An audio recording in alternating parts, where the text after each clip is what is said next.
holds your leash. Wait. That's the slumbering chocobo you're wearing. You and the Marfords, are you? Good. She won't begrudge me the use of you, then. Not while there's wolves about. We tried dealing with them ourselves. Made out baked, think we might swoop in and slaughter the lot. But we didn't expect the pack to be quite so bloody big. I expect the blight drove them here. They must have fled their homes for greener pastures. We'd hoped empty bellies might make them easy prey. We'd made them mean instead. Martha's no fool, so she must see something in you. Do us a favor and get rid of them, will you?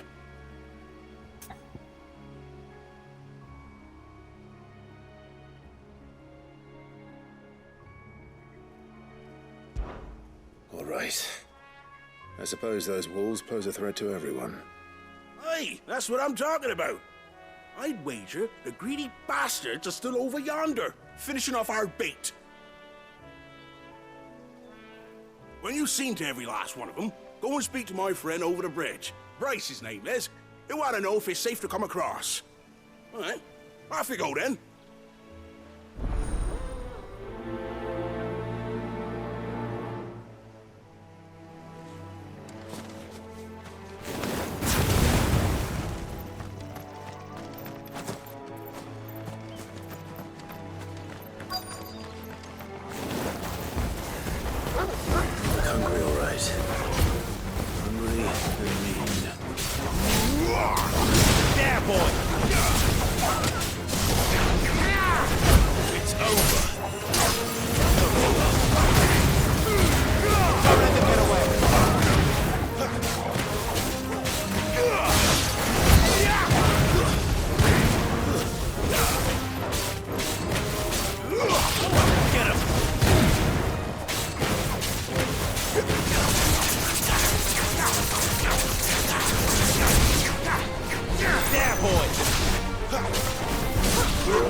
Find this Bryce and let him know the road's safe.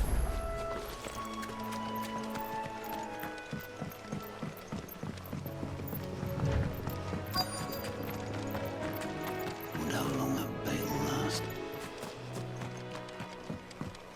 Look, the windmills. That must be Eastpool.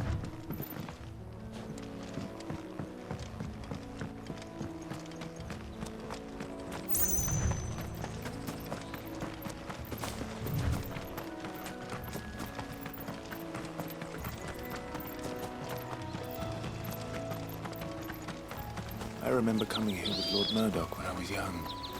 Rosaria seemed a very different place back then.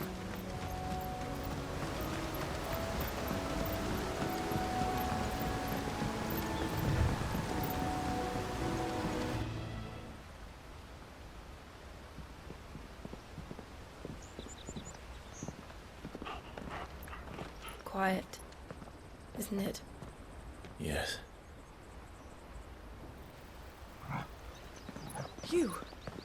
You're Clive Rosfield.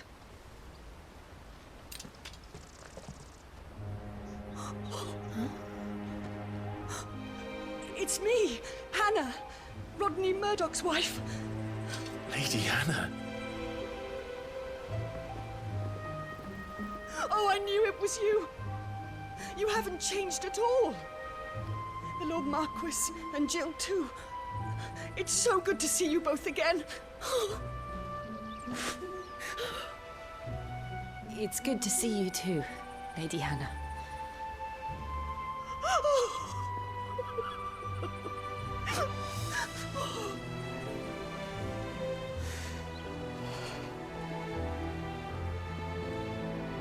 If you have time, you simply must come back to the house. I haven't much to offer, but what is mine is yours.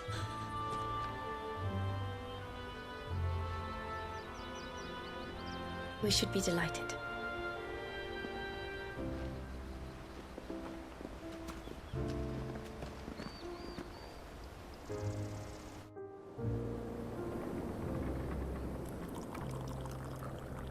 And you have been wandering the world ever since.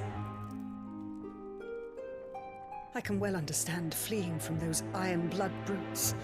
But oh, to take to the road at such a tender age.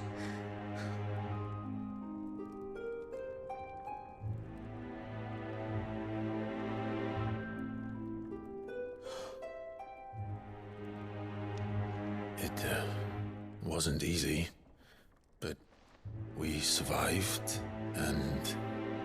And now we're back. It's wonderful to see you safe and well, Lady Hannah.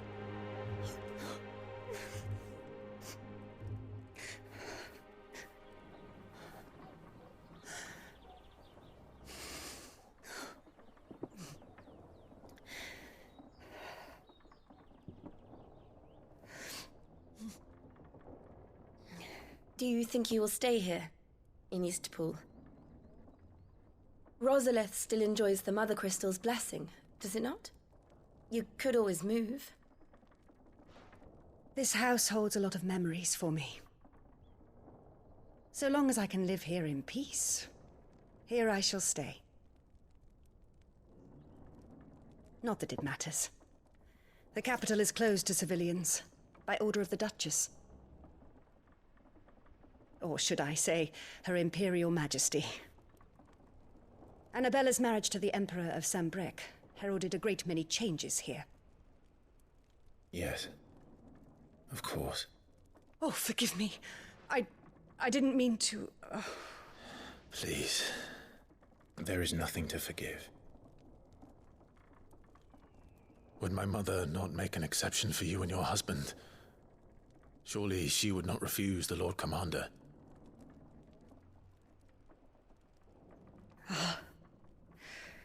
You haven't heard, then. Rodney passed away on the night of the fire. He never returned from Phoenix Gate.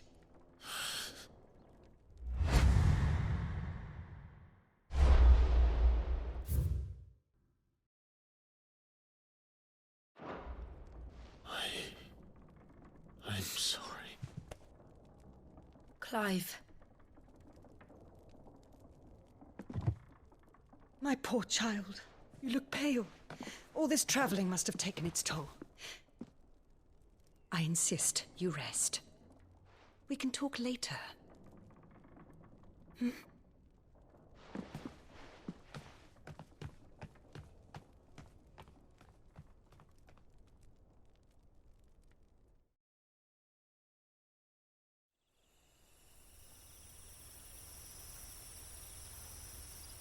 Are you sure you don't want to sleep inside? I can't. Not after what I did. Lady Hannah said she would prepare a change of clothes for you in the morning. She really has been very kind.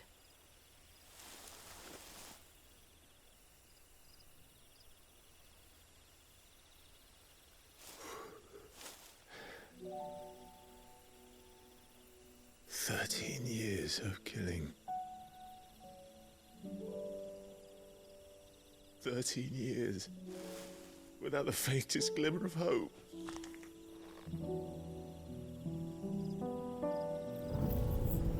It was only Joshua that kept me going. I swore that I would avenge his death.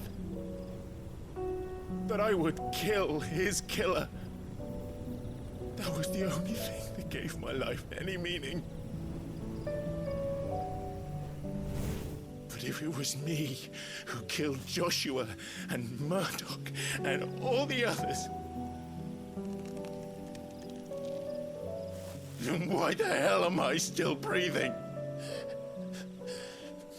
I ask myself the same. When I fought, hundreds died. There were so many bodies, so many lives cut short in their prime. That day in Dalmekia, I wanted to join them. I wanted it all to end. I couldn't bear it anymore. If living meant being that, better to be just another body.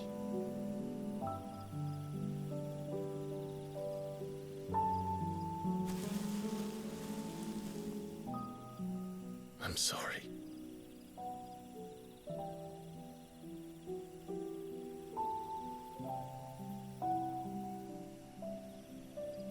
Do you remember that night on the balcony? When we looked up at the moon?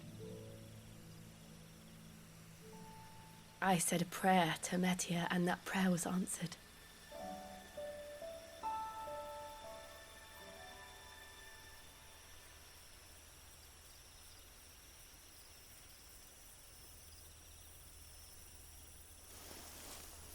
You came back to me. The heavens must have a plan for us.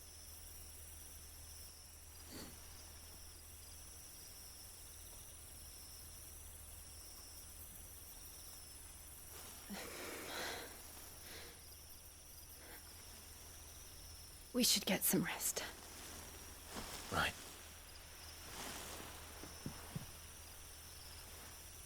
Good night, Clive. Sleep well.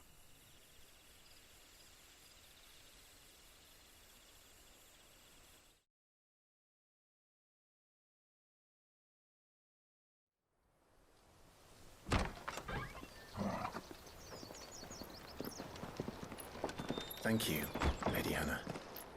Perhaps now people will not flee at the sight of me. You look just like Elwyn did when he was your age. How did you come to have some of my father's old clothes? Oh, before Elwyn became Archduke, our families would often summer together. He and Rodney were like brothers. These clothes have been in a wardrobe for years, collecting cobwebs along with everything else. Well, I'm very grateful for them. And sorry for depriving you of your memories. Not at all. It's what your father would have wanted.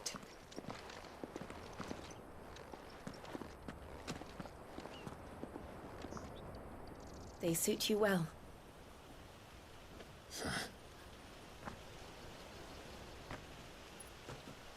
Thank you, Lady Hannah. Yes, thank you. You've been most kind. No, I should thank you. It may only have been for a short while, but seeing you again took me back to happier times. Fare you well, my lord and lady.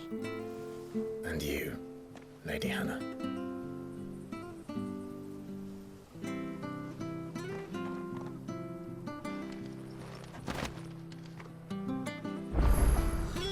If we follow the road to the north, it should take us all the way to Phoenix Gate. Let's go.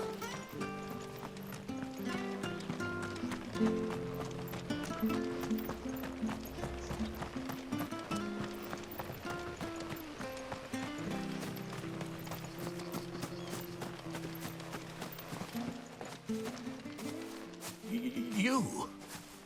Those are Elwyn's. By the flames. You're his firstborn. Clive Rosfield. You're mistaken.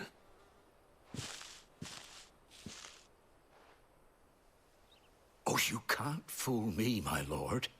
You're the very image of your father. And that would be true even if you weren't wearing his clothes. The self-same garments Hannah was keeping for you, if I'm not mistaken. She always swore that she would never part with them until the day Elwyn's sons returned. And now that day has come. Why, you'll be able to take your bearers back as well. My bearers.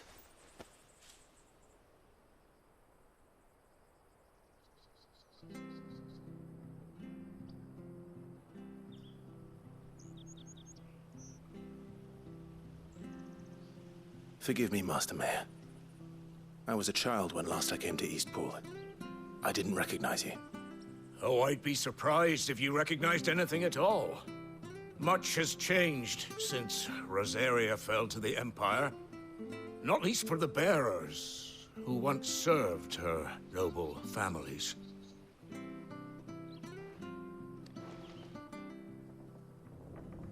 When the Ironbloods sacked Rosaria 13 years back, many who lost their masters fled here in search of sanctuary. And never returned. Aye. The plan was to send them home once we'd won back the capital. But then the Imperials arrived. Rosaria became a province of Sanbreque. The duchy was dissolved, and they no longer had any home to return to. Back in your father's day, any bearer who lost their master became a ward of the duchy.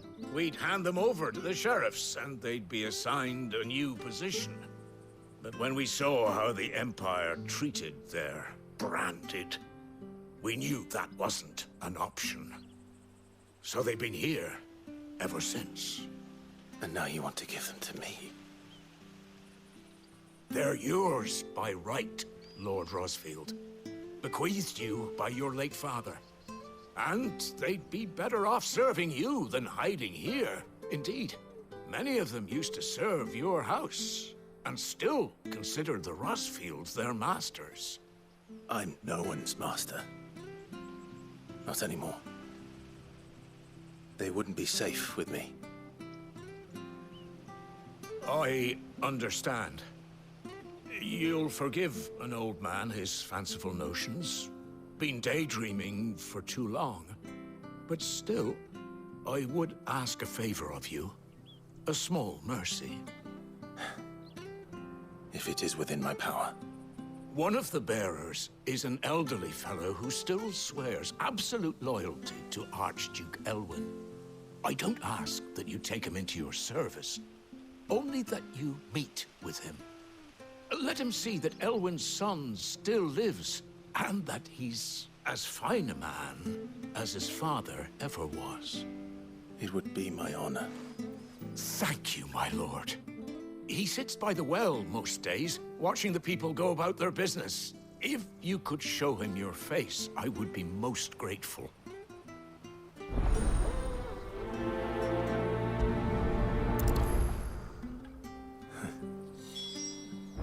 As fine a man as my father. You're not so very different, you know. Especially dressed like that. Come on, let's go and meet that bearer.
You, Bryce?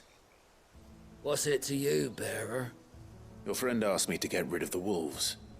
So I got rid of the wolves. You'd have me believe a single bearer slew the entire pack. Then again, if you didn't, you wouldn't be on this side of the bridge. Bugger me, you're a tough one, aren't you? Oh, Frederick! You wily bastard. I'd never thought to pit beast against beast like that. You served us well, bearer. Be sure to pass our thanks to your master.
He's not here.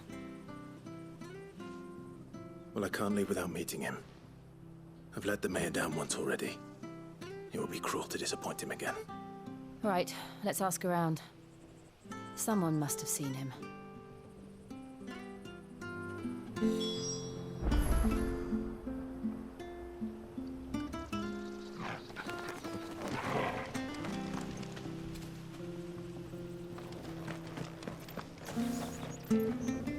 Good day, milady.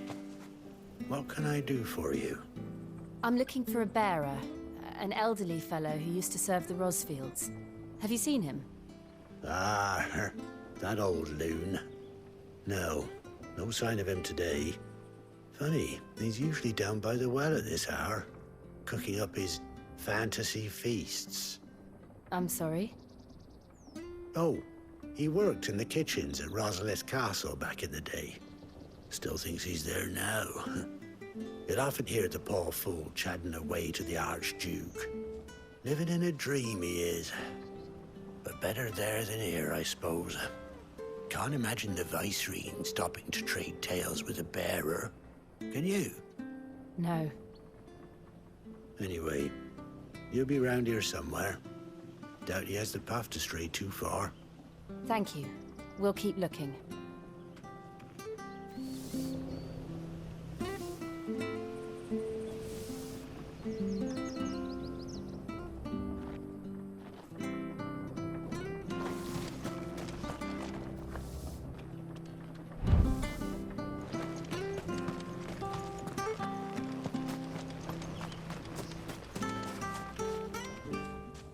Well now, unfamiliar faces.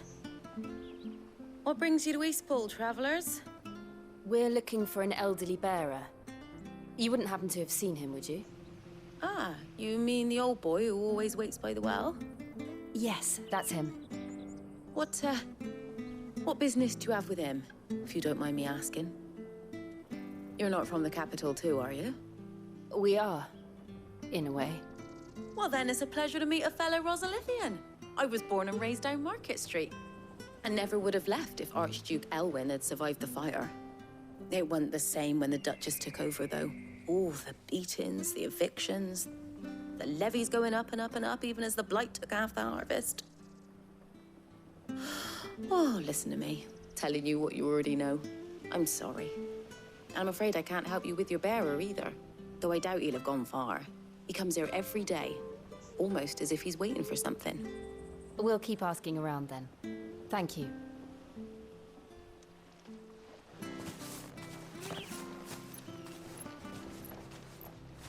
Oh, hold on a mo. Patrick the Chocobo Keeper might know where your bearer is. He's taken the old boy under his wing, so to speak. You should go and have a word with him. He'll be in the stables. Patrick the Chocobo Keeper. Thank you. We will.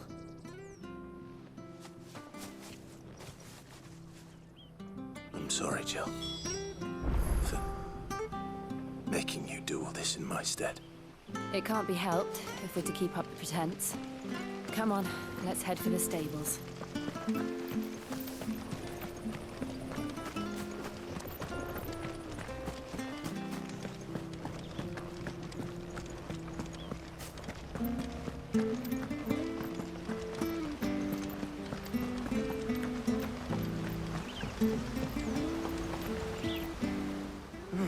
Where the bloody hell's he got to?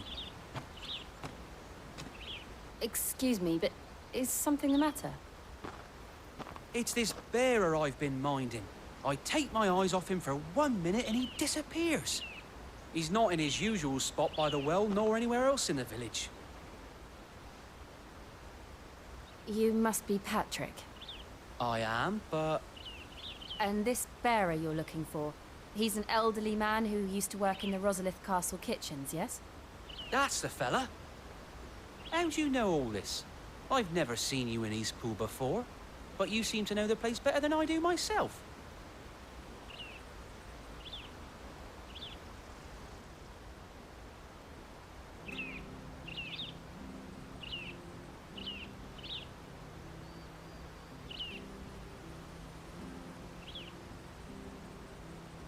Ah, so that's how it is. Well then, If you're acting under orders of the mayor, you're on about to help me find him. He's been losing what little sense he had left of late, saying the sheriffs are coming to collect him and that he needs to go back to the castle. I was supposed to watch over him, keep him out of trouble. But if he's walked out on us, there's not a lot I can do.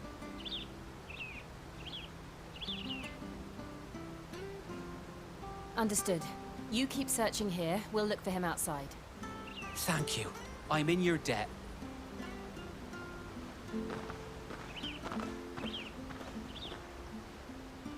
I hope he hasn't wandered into trouble. Let's just concentrate on finding him.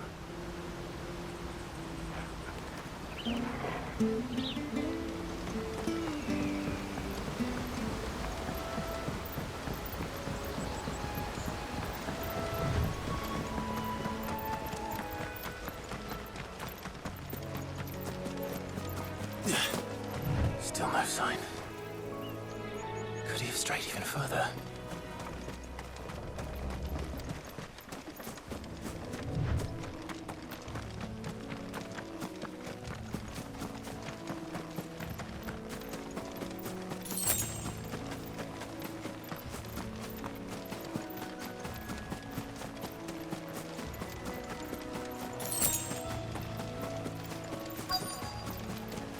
Look, there's someone over there. It might be him. We should hurry. Company. We can't lead them to the old man. They need to die. Agreed. Sick him, Torgal! Get him, boy! You know what to do, boy! Get him, boy! Sick him, Torgal! You know what to do, boy!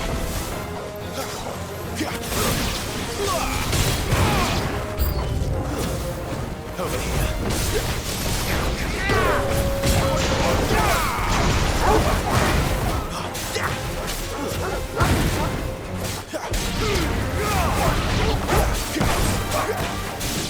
Get him!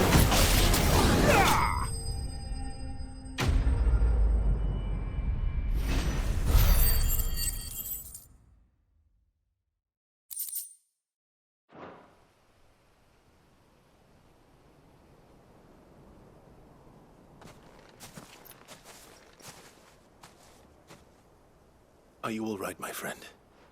Come on. Let's go home. Your Grace, you came for me. I waited for you so long, but you finally came. I'm not who you think. Clive.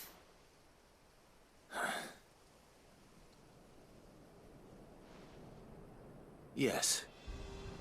Pray forgive my long delay. It's nothing, Your Grace. I prayed to the Founder that you would come, and at long last, he answered. Will we be returning to the castle, then? There is still a place for me in the kitchens? No, my friend. We will not be returning to the castle, not yet.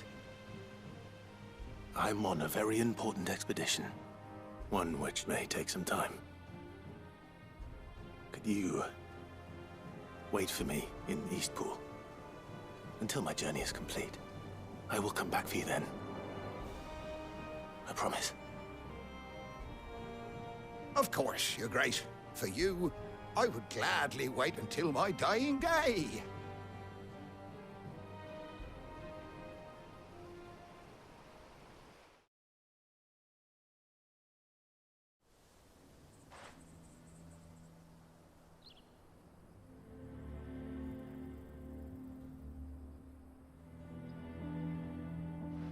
Thank you, both of you.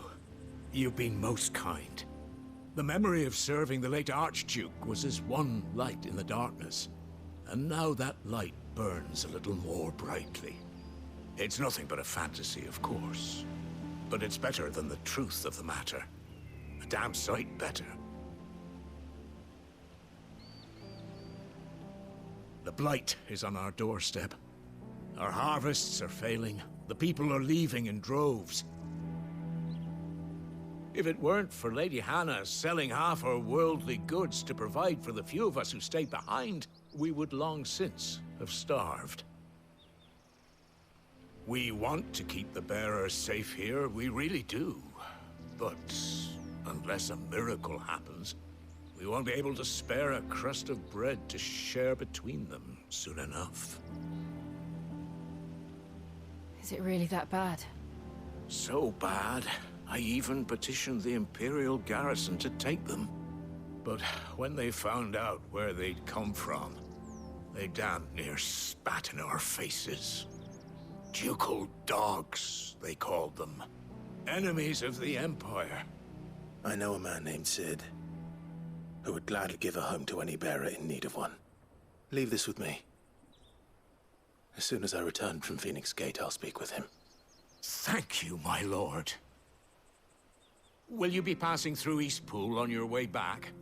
I should very much like to speak with you again, if you have the time, regarding the future of the village, and what might be done for Lady Hannah, after all she's done for us.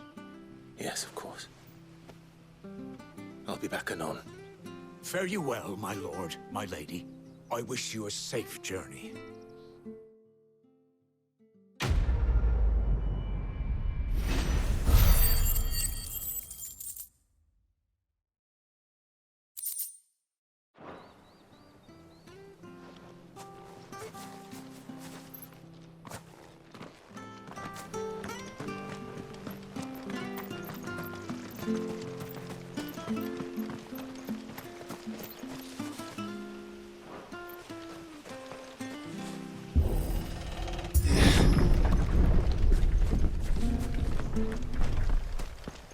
The Deadlands are aptly named.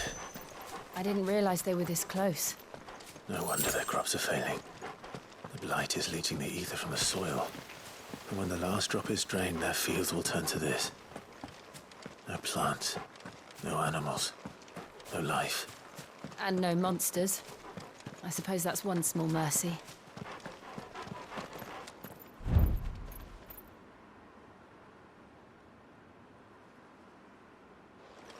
We won't be able to use any magic here. Another thing to worry about. As if the absence of ether didn't cause enough problems. Take away the land's life force, and problems are all that's left.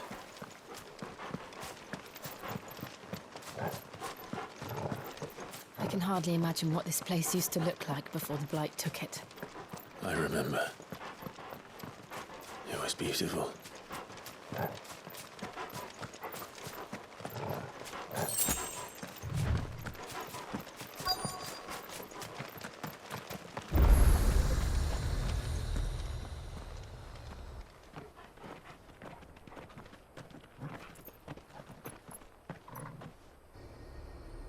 There it is. Phoenix Gate. Where it all went wrong.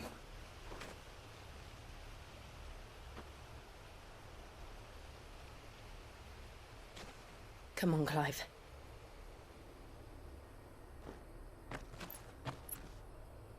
It's time to discover the truth.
It's almost as if time had stood still.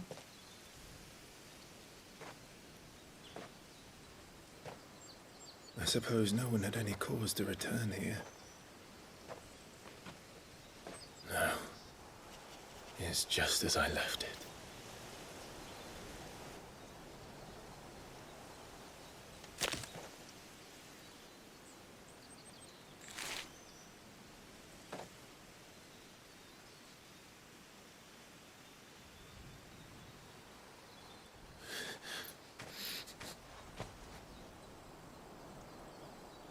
have a look around.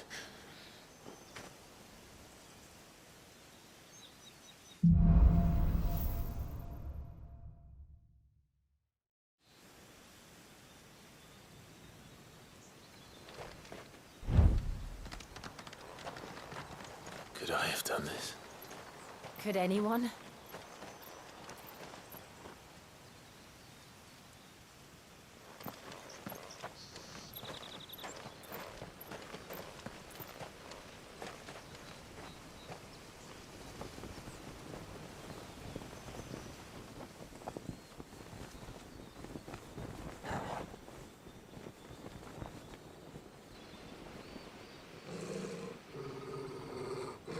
What is it, Torgal?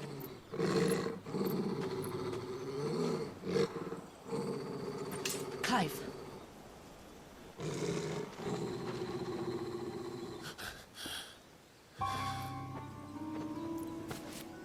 That's him.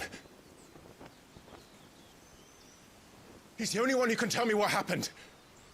I have to know.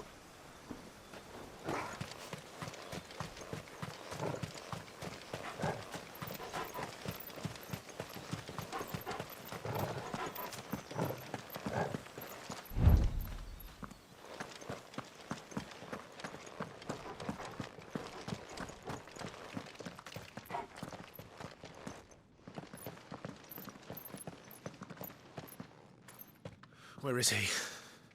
Nowhere to be seen.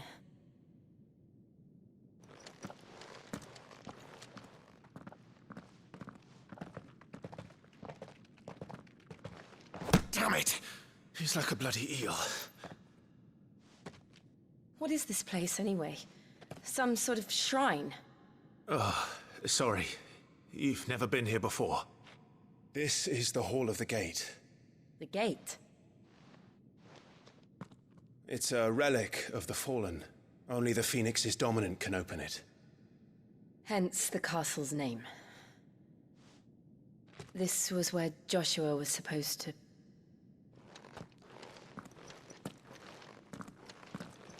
Yes. He would have stepped through this door the next morning and listened to the words of our ancestors. Would you have gone with him? No.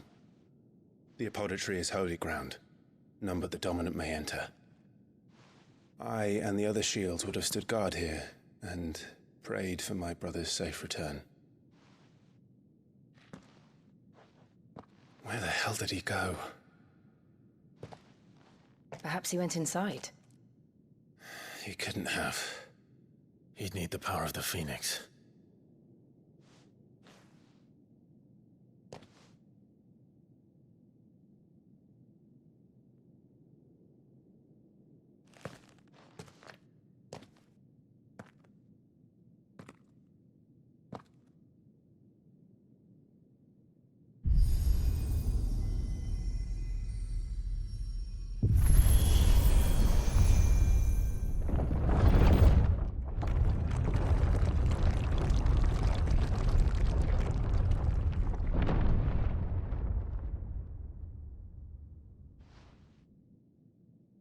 Thank you, Joshua.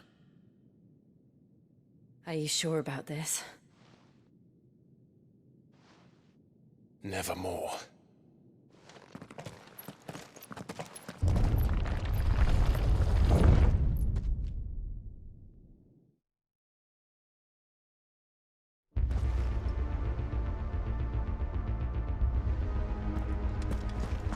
Another gate. Let's see if this one opens.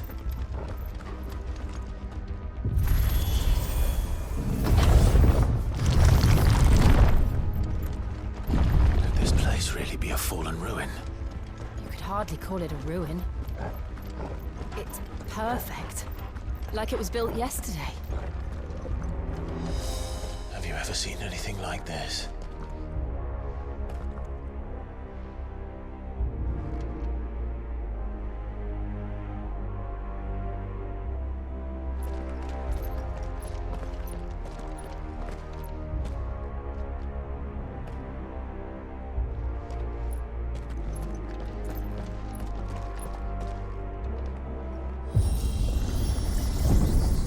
Gil.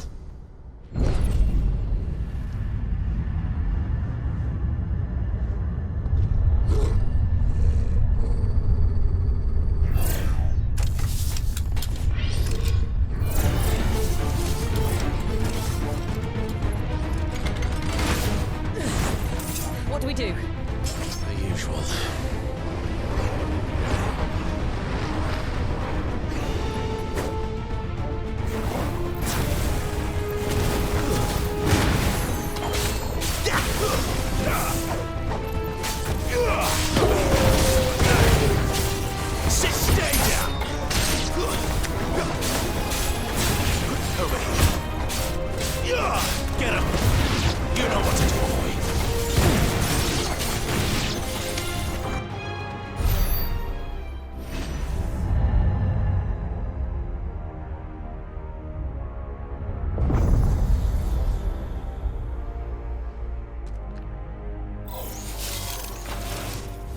Trouble.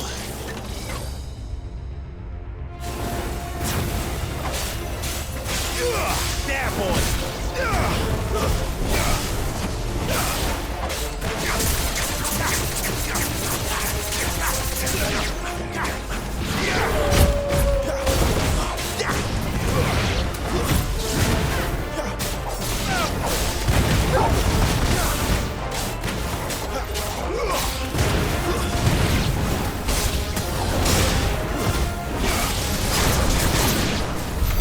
How can these things still function? How can any of this? This must be what the fallen ruins were like before they fell.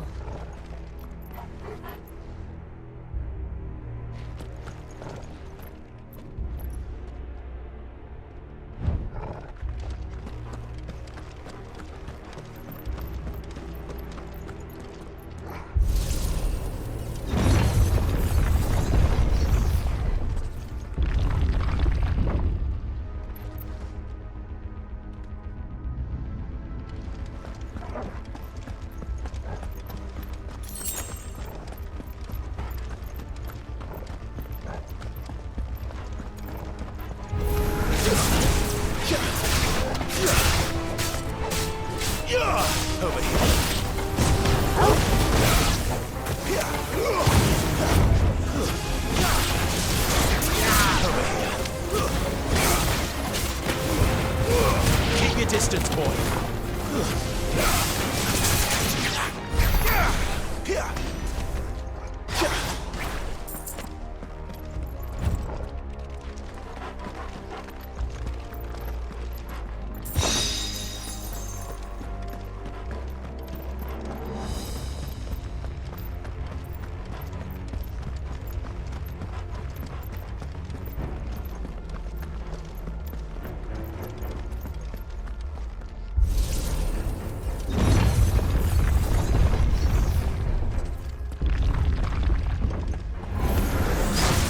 Like it can take a beating. Then let's give it one. You know what to do, boy. Not this time. Get him, boy.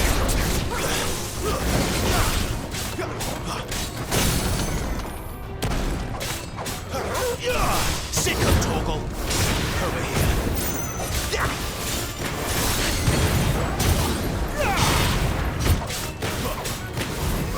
Get him, boy! Get him!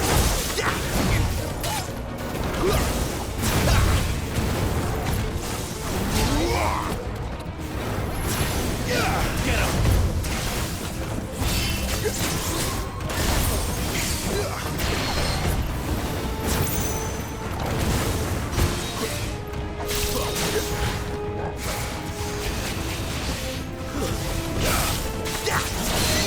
You know what to do, boy.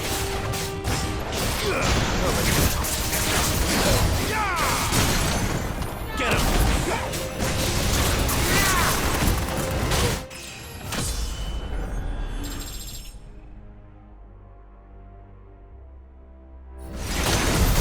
Does any of this make sense to you? None. Let's find the hooded man and leave.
Over here. Sick 'em, Torgal.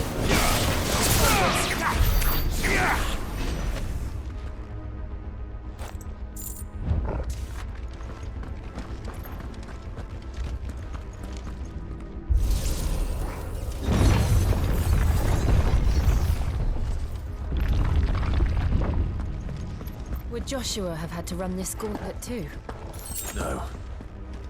At least not that I ever heard about. I imagine the Phoenix would receive a warmer welcome.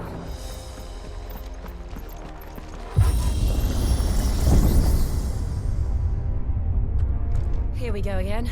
Where will we end up this time? Surrounded by contraptions hell-bent on murdering us, I expect. Could the hooded man really have taken this path?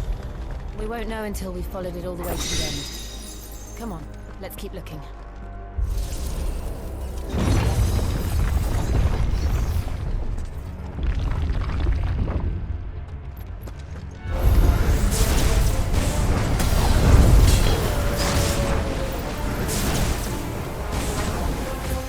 Sick 'em, Torgal! Over here. Get 'em! Don't let them get away! Get 'em, boy!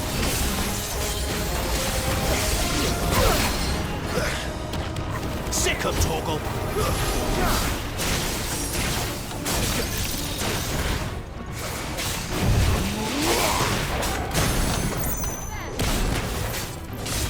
Get 'em, boy! Get 'em!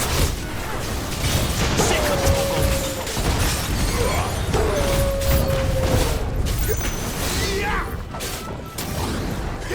Sick 'em, Torgal! Get 'em, boy!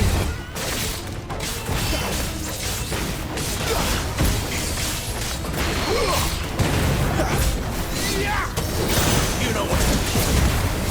Give them all you've got, boy!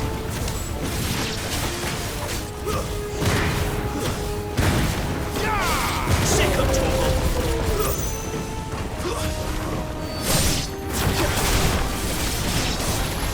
Get him! Not this time. Over here.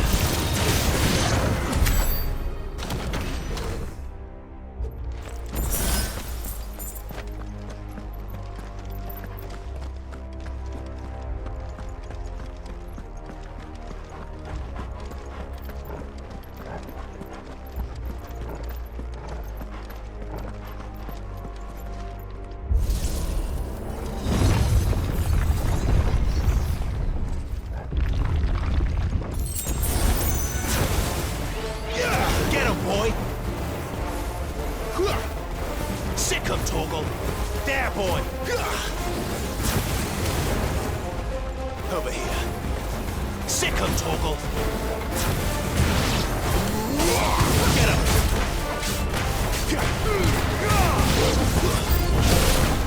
Look out! There's more of them. They'll fall like the rest. Sick 'em, Torgal! Over here. You know what to do, boy. Get him! Get him!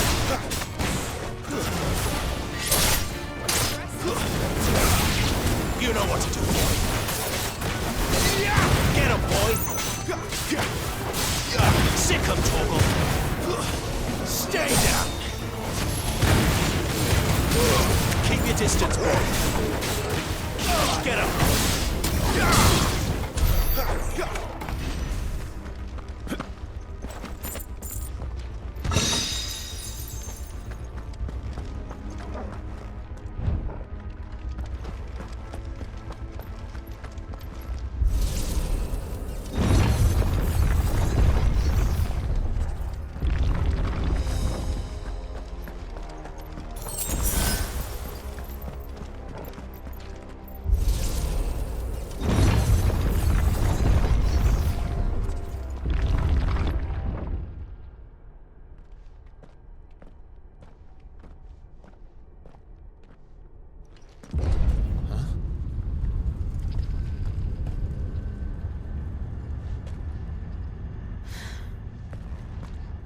like this.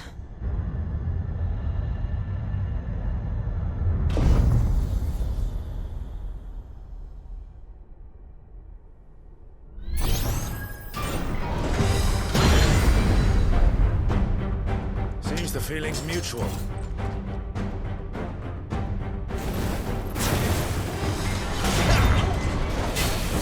Not this time. Sick of Torgal.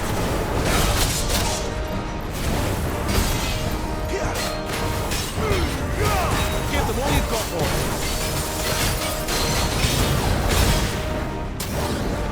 You know what to do. Get him! Sick of Torgal!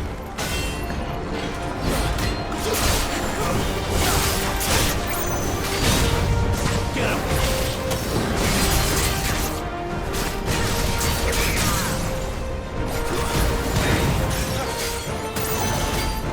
There, boy! Sick of Torgal! There, boy!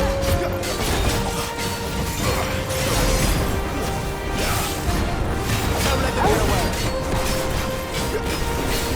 Sick of Torgal!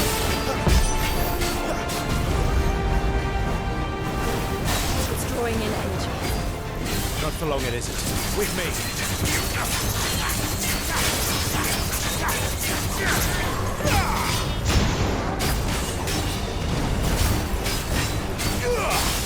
There, boy! There! It's down! This is our chance.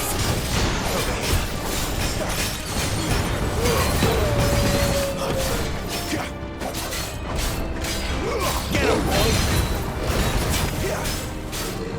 You know what to do, boy!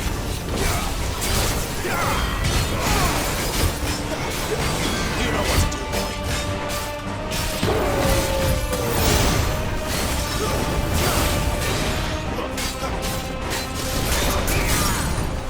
Get him, boy! You know what to do, boy!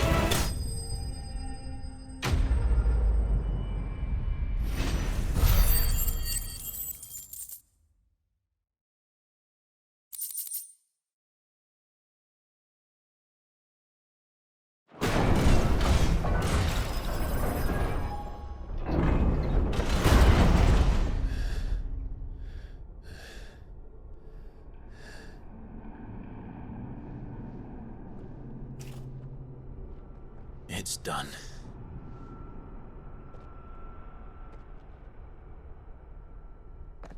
What are these creatures? And why do they keep attacking us?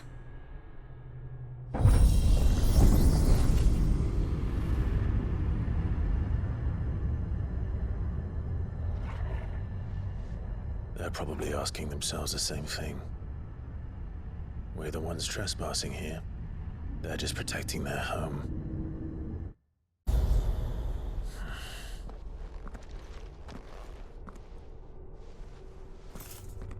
Jill, look.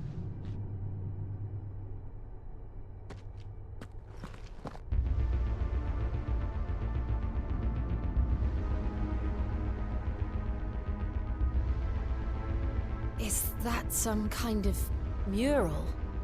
It's worth a closer look, whatever it is.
end.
It would seem this place holds even more secrets than we thought.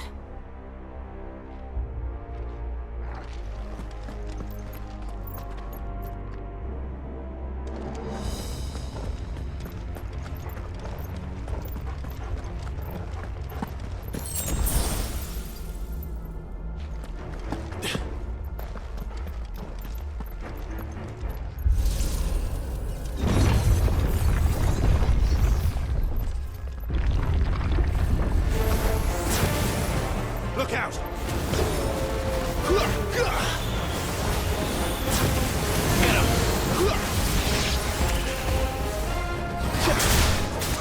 There, boy! It's over!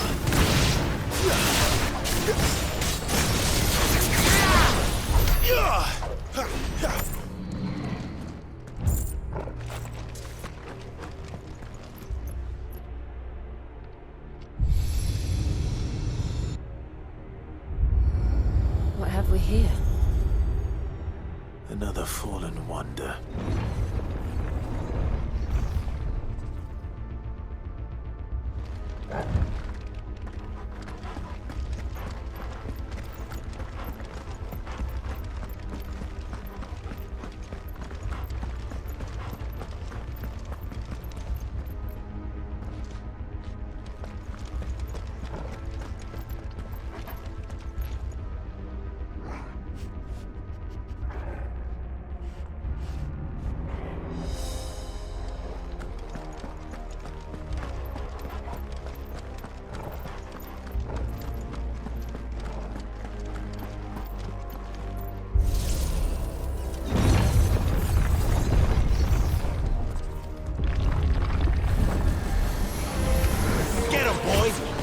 Sick of Torgal!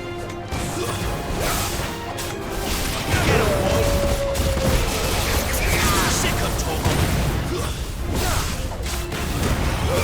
Keep your distance.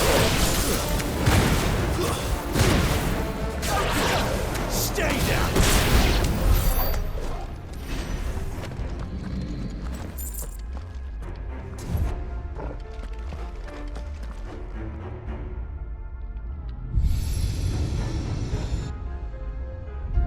Lights. Well, that did something.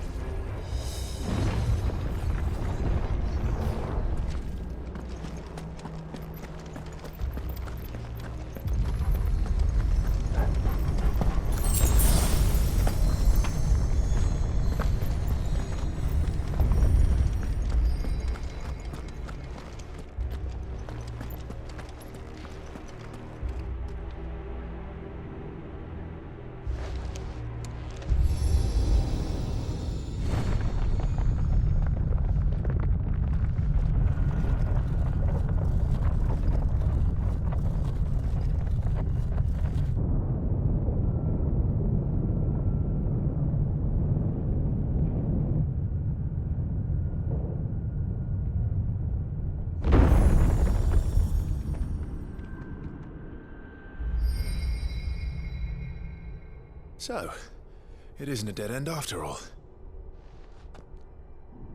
Apparently not.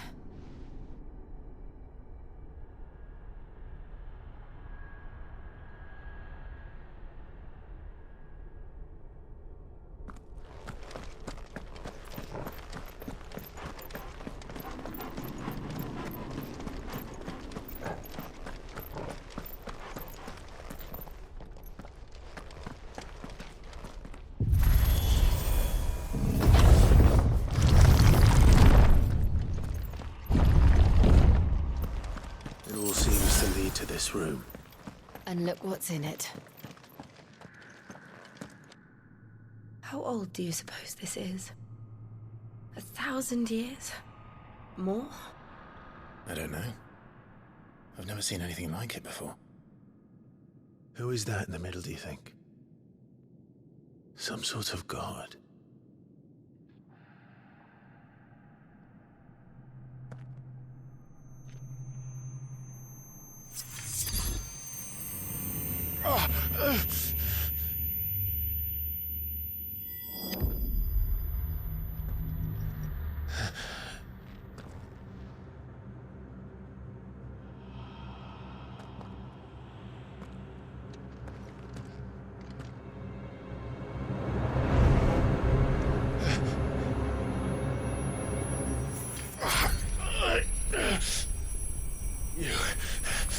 You're him.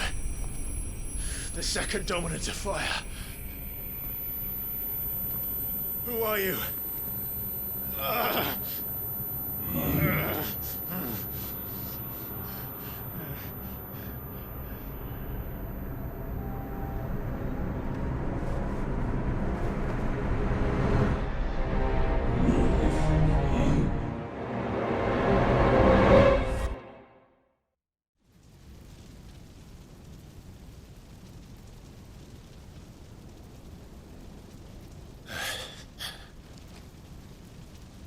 What?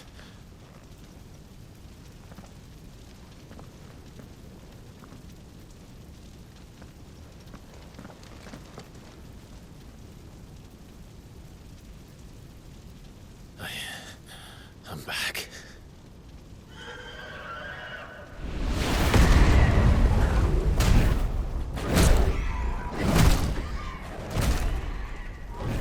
Joshua!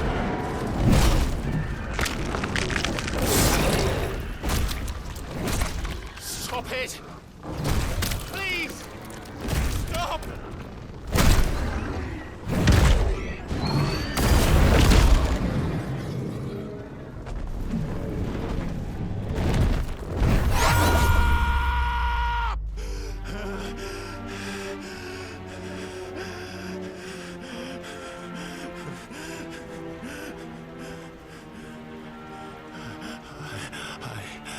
I did this.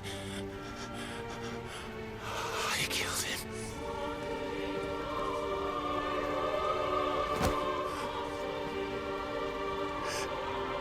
Joshua chose me to be his shield. He gave me his blessing and asked me to keep him safe. I should have protected him that day. It was my duty. Clive.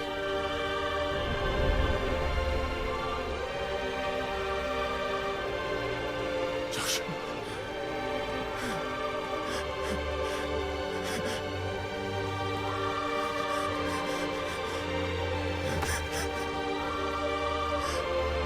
I'm sorry. I failed you.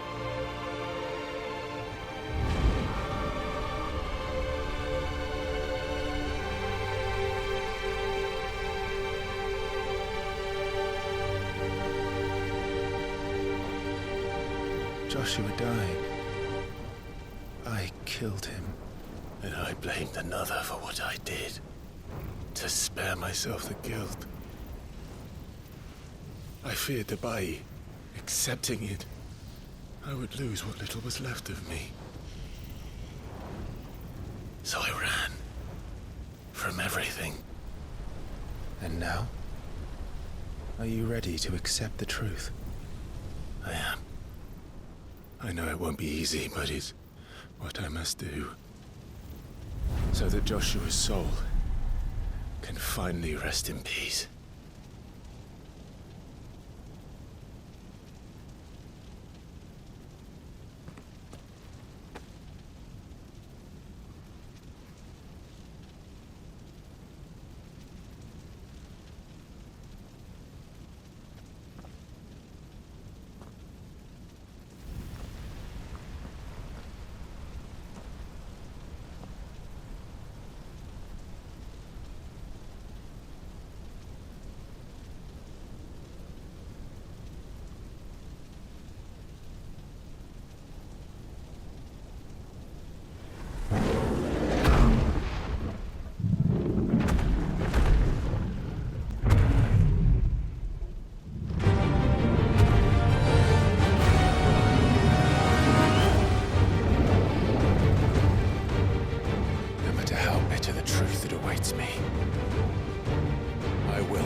IFRIT. Show me who you truly are.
Still you deny it. Even when the truth's staring right at you. Come on, Clive. Face your fears.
escape, eh?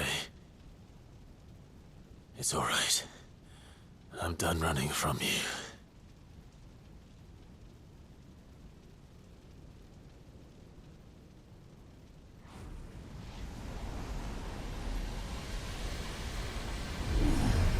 Together, then.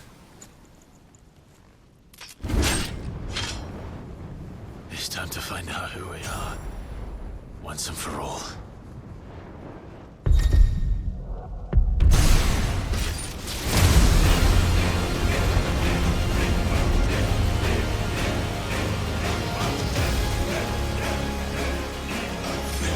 Show yourself, IFRIT.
The truth of it now. You are not IFRIT. I am.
Clive, are you all right? Jill. It's nothing. I'll be fine.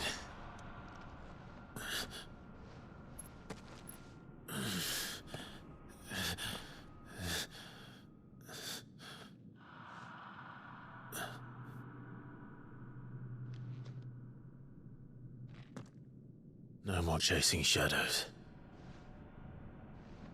The hooded man isn't here. We should go.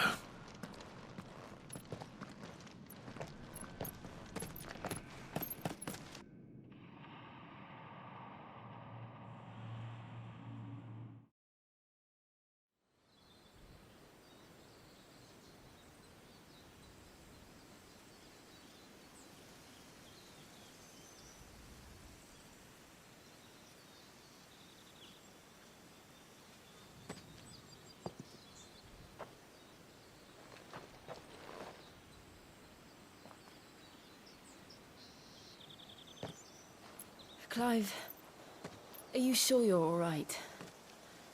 Whatever it is, you can tell me. I had a hard enough time telling myself. I awakened as a dominant of fire, right here in this castle, and I've been running from it ever since. But now I know for certain who I really am.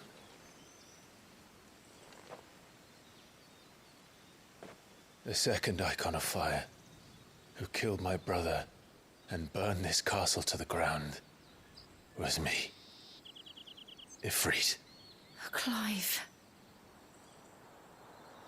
I took so many lives that night, and destroyed so many more, including yours. And I must atone for the crimes I've committed. But not before I learn the whole truth. How can a second icon of fire even exist? And why was I chosen as its dominant? Who is the hooded man who brought us here? And what does he want?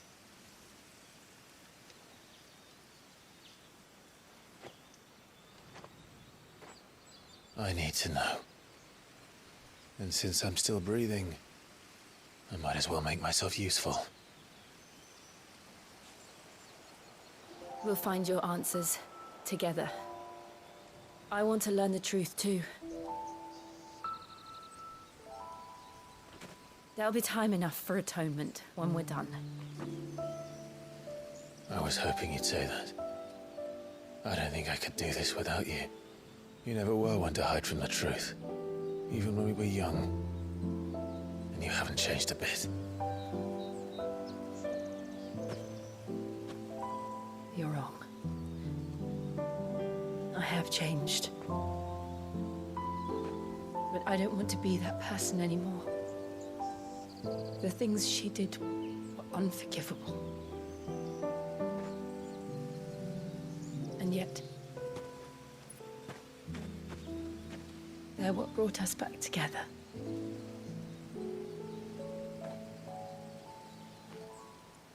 Thank you, Jill.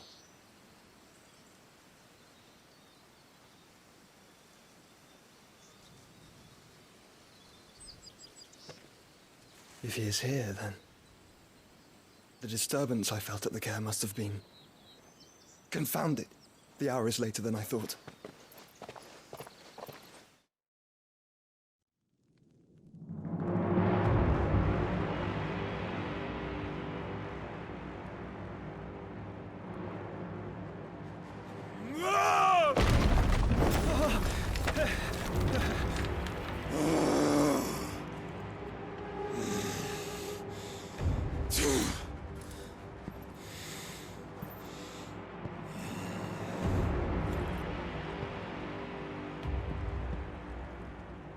Tell me, who did this, or I'll see you suffer the same fate.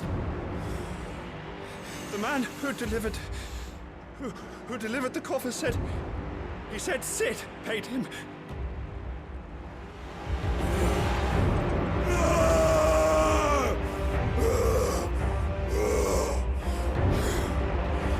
I let you run amok with the rest of your rats, and this is how you repay me?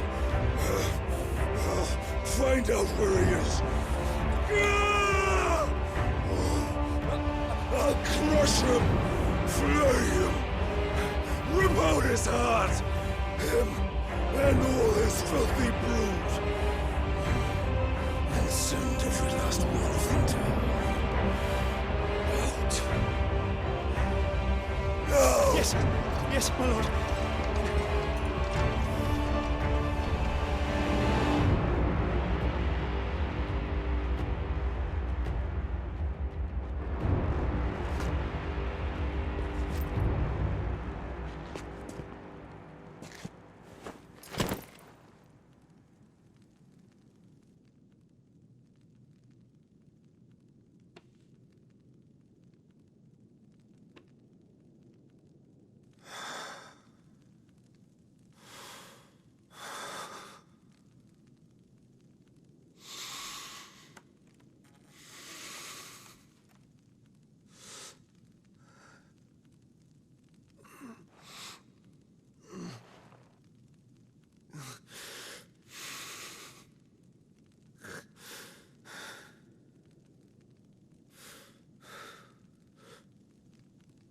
Benedicto.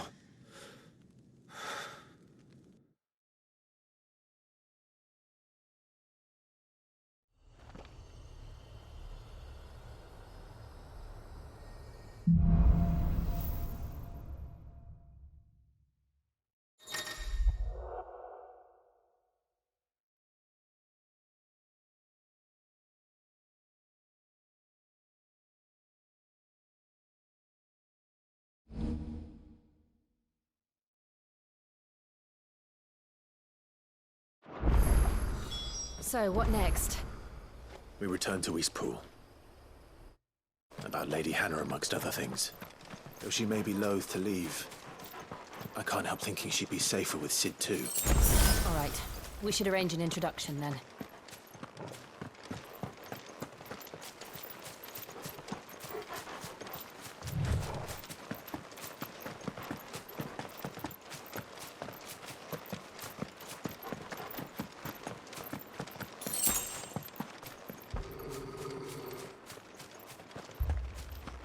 Torgal, what is it? Nothing good, I'll wager. Come on.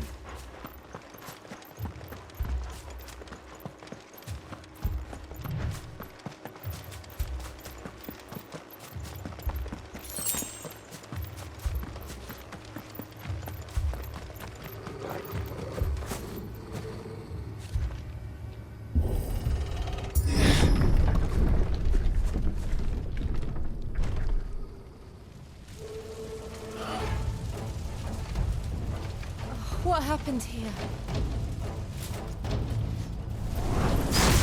Imperials! You'll pay for this! We've got a live one! Remember our orders? No survivors! Who would order such a thing?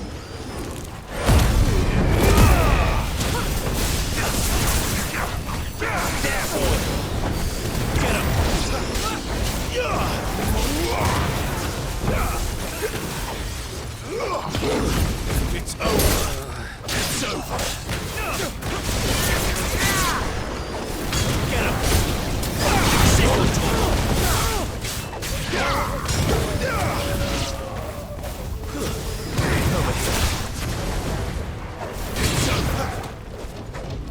There, boy!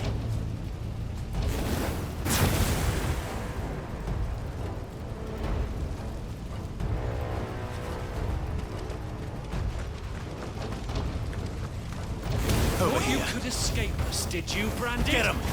You were born a slave, and you die one! Over here.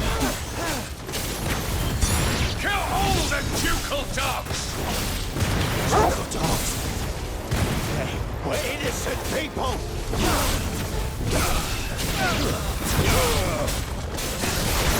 You know what to do. That's enough.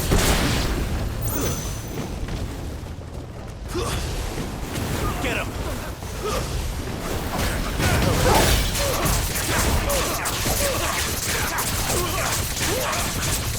Get him! There, boy! Stay down!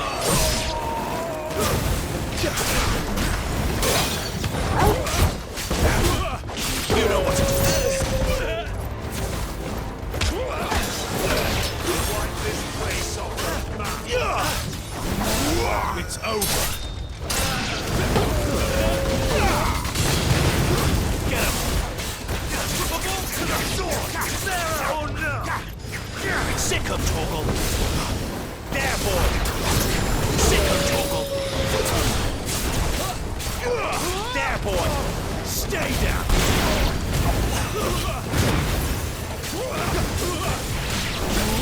Over here. Get him, boy! You know what to do, boy. Get him, boy! Sick. That's enough.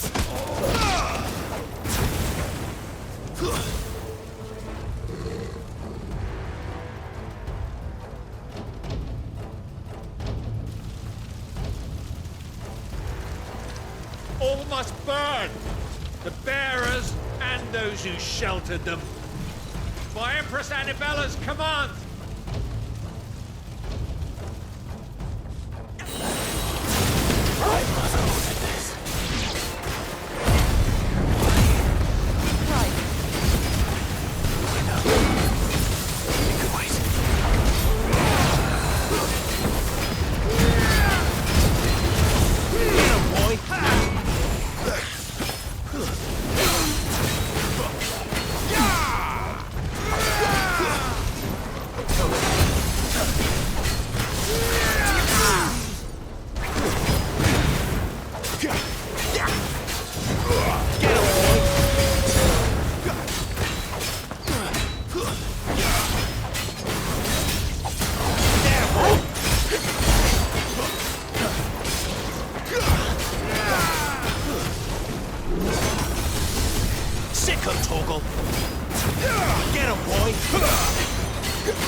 I'm sorry, Lady Hannah. You deserved so much better. All of these people did. Better than my mother.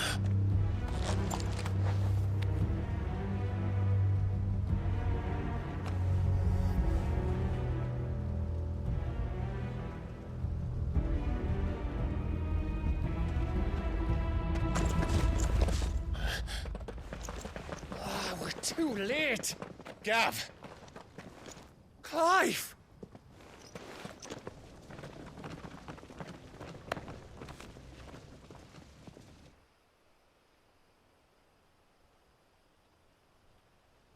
Acting on the orders of the Duchess, eh? We knew East Pool was harbouring bearers. Thought they were safe enough hidden up here, but someone must have let slip. If they'd have only come to us sooner, none of this would have had to happen. Fuck! My mother always did despise bearers. The way Father embraced them when the other nations spat on them as slaves. The way an accident of birth gave them a power that others lacked. But why kill everyone? They meant no harm. They just wanted to be free. This world judges that a crime punishable by death. Which is why we're going to change it. Gav, we want to help. Thought you'd got your own stuff to be getting on with. We do. But it can wait. In that case, we should head back and tell Sid you've had a change of heart. He was always on it yet to join us. All right. And we'd best be quick. Last I heard, he was planning another excursion. What about the villagers? Aye. Can I leave yous lot to take care of things here? Of course. We'll make sure they get a proper burial. Thank you. All of you.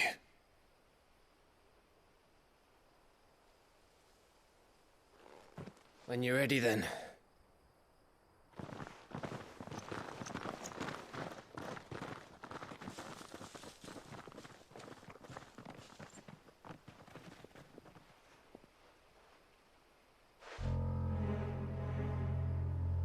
Now, rats, lead me to your nest. Lord Cook has a message for your leader. If only he knew where to send it.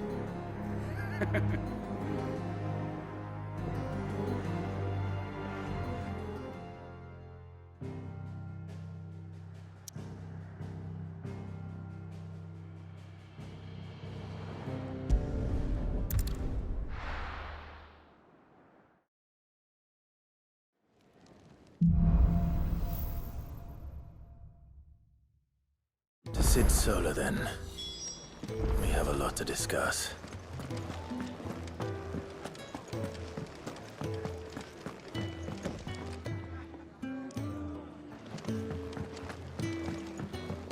I heard Otto barking at his lot earlier. Don't mind me. Just taking a quick...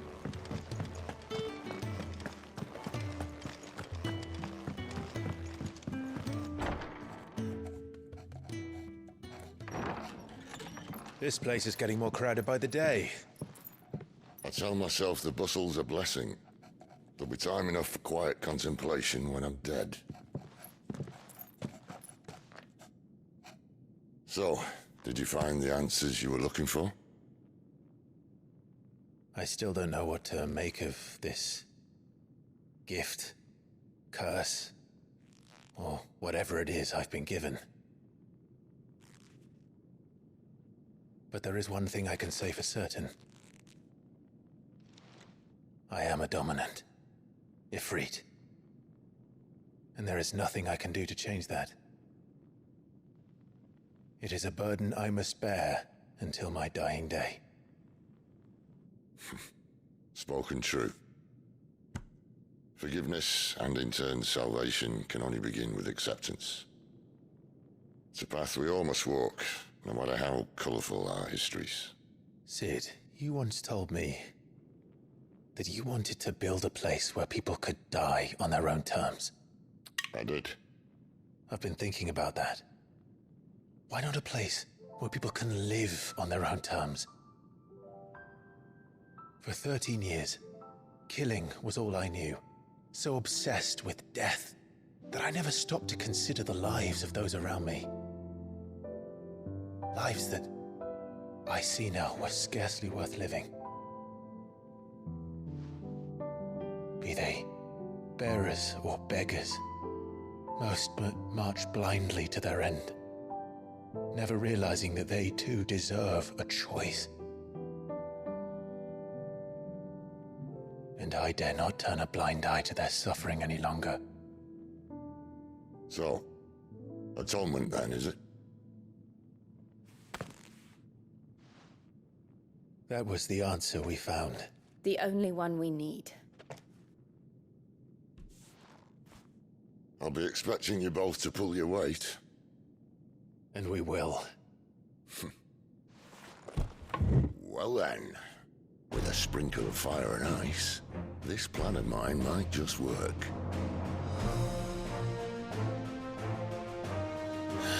What trouble are you looking to get yourself into now? The best kind. We're going to sneak into the Imperial capital and pay a visit to Mother.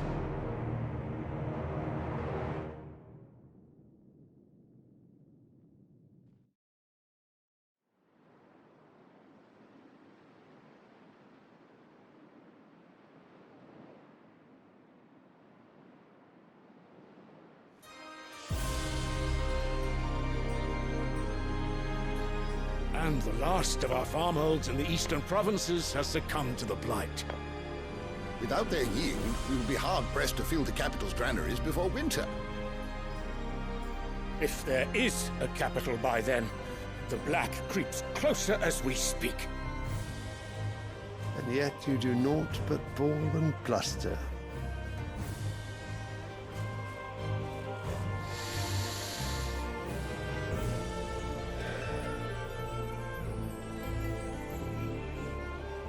Your Radiance?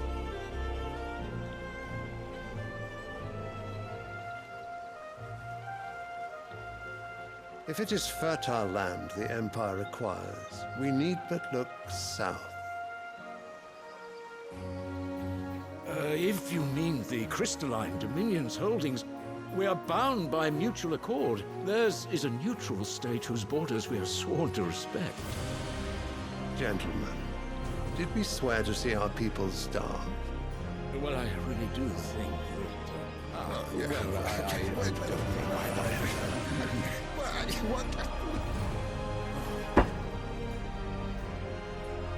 that... The gates of Oriflamme buckle at the flood of those come seeking refuge from the Blight. If there is not grain enough to feed those within our walls, how, pray tell, will we feed those without? But instead of setting your minds to riddles such as these, you lock horns with an enemy from across the sea, sending our soldiers to the slaughter in their thousands. The Empire bleeds, and you sit here prattling like crones in a tea house. And you fancy yourselves leaders of men.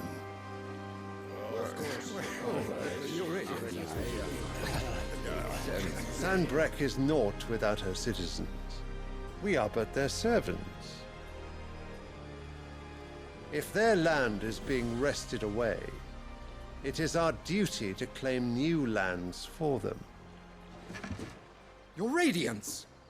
You cannot mean a war of conquest. That is exactly what I mean. It is time we expanded our dominion. This is the will of great Grieger.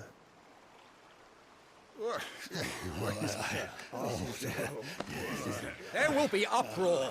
Then we must find a way to distract the citizenry. But how much will that cost? And what of our legions? Shall we raise the furs? Well, someone will have to contend with the Dalmex. I will not keep you. You all have much to do.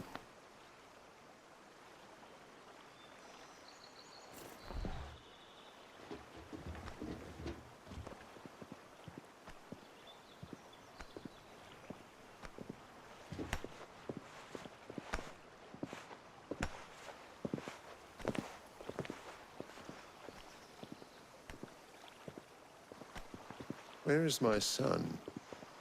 The Lord Prince is currently garrisoned at the Strait of Author. If it please you, I can send word requesting his immediate return to the Holy Capital. That won't be necessary. Tell him instead to see to his wounds. Bahamut's strength will be needed again soon. As you command.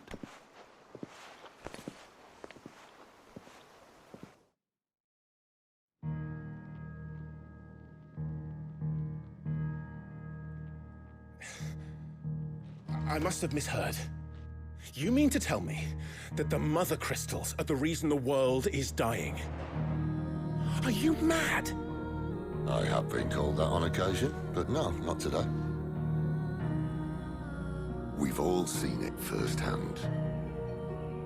Empty wastes where once were green meadows. Land drained so dry of its ether, not even the rats remained. But where was it all going? I spent years searching for an answer, until I saw it standing right in front of me. There, in the self-same crystals we look to for their so-called blessing.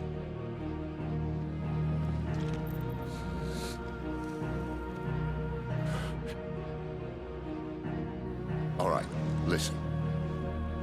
Take this crystal. How does it allow us to conjure magics? Answer, by drawing ambient ether from the air. And where do these crystals come from? That's easy. They're mine from the Mother Crystals. They're one and the same. Although admittedly this here fits more easily in the pocket. But the Mother Crystals are massive. Some as large as mountains. So you see the problem. Imagine just how much ether can be drawn by something that size. As to where it's all going, mind, well, I can't know everything, can I? We are taught that the Mother Crystals are divine. Their ether a gift from the heavens. For centuries, nations have fought and fallen for want of that gift.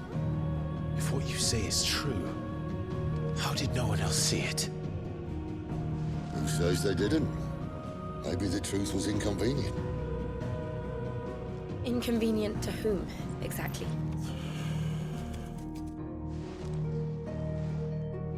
The higher-ups? The gods themselves?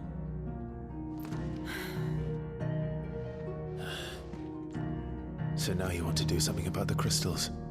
And what? We're not helping bearers and dominants anymore. I didn't say that. I made a promise and I intend to keep it. But if we continue down this path, there's only one fate that awaits the realm. And we can't very well set our people free if they're all lying dead in a blighted ditch. Not if we want to create a place where they can live on their own terms anyway.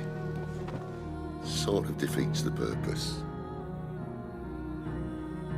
So, if we have to bring the old world crashing down in order to build us a new one,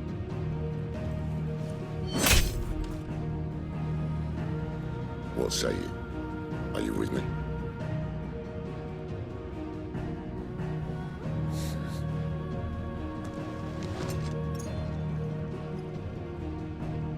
I suppose it's about time I repaid your faith.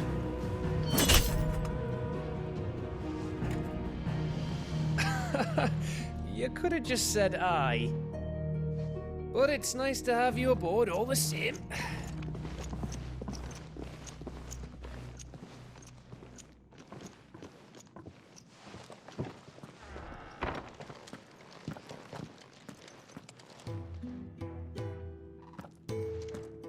What have I got myself into?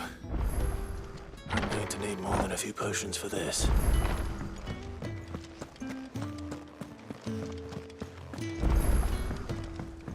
Don't mind me. Just taking a quick...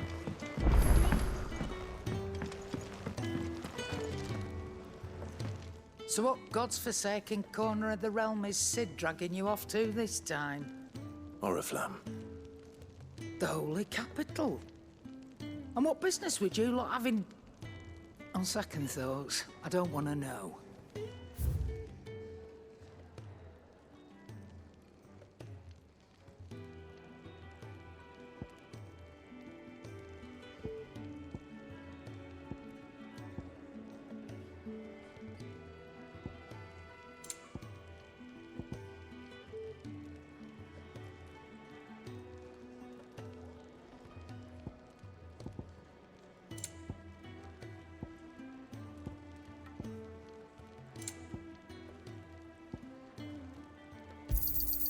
You'll not find a better price than that.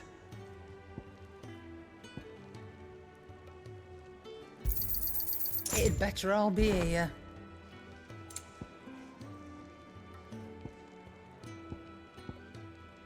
You'll break your back stuffing all that in your satchel. Speaking of Oriflamme, I hear the trading routes leading south have seen more than double the usual traffic. If you ask me, summat foul's brewing, and it ain't Tyre's borbile tea. Oh, just go and see Otto, will you? All right.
heard Otto barking at his lot earlier.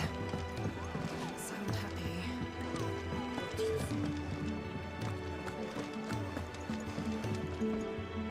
So you're really going through with it? Sid's been talking about bringing down a mother crystal since I've known it. But that's all it's ever been. Talk. He's convinced it's the right thing to do. We'll be leaving for the capital shortly. Well, you couldn't have picked a better moment. Seems the hiding the Royalists gave him wasn't enough to dampen old Sylvester's spirits. His legions are on the march again. This time, due south. Another war. All as the great Grieger wills it. Bloodthirsty little miss, that one. But that's God's for you, innit? Still, might work to our advantage on this occasion. Wars breed chaos. On the front lines, and at home. With a fair wind behind them, a handful of like-minded ne'er-do-wells could melt into the back alleys of Oriflamme. No trouble. It's making it to the capital that's the problem. The checkpoint. That's right. Anyone travelling in or out of Oriflamme has to go through Northreach. Lucky for you, I might just know of a way. This? Well, no, not that. That gets you an audience with the Dame. And it's the Dame who'll see you safely through Northreach. I'll send the Stolas in the morning, let her know you're coming. We go way back, and she's a true friend of the cause. I'm sure you'll get on like a house on fire. That's good of you, but who is this Dame, and where will I find her? She's the proud proprietress of Northreach's foremost house of ill repute, the Vale. And she's quite a woman, if you know what I mean. A woman? Right. Don't go blinding her with your charm now, lad. I'll be expecting a full report when you get back.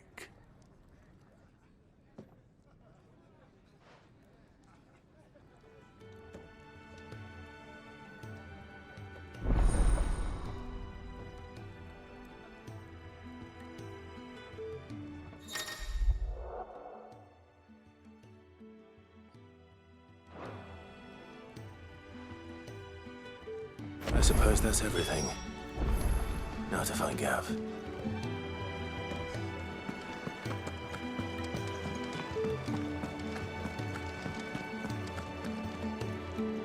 Well, well, well, someone's in a hurry. Just following orders. Funny, I never took you for the type. Can't all be as obedient as you, Gav. Eh?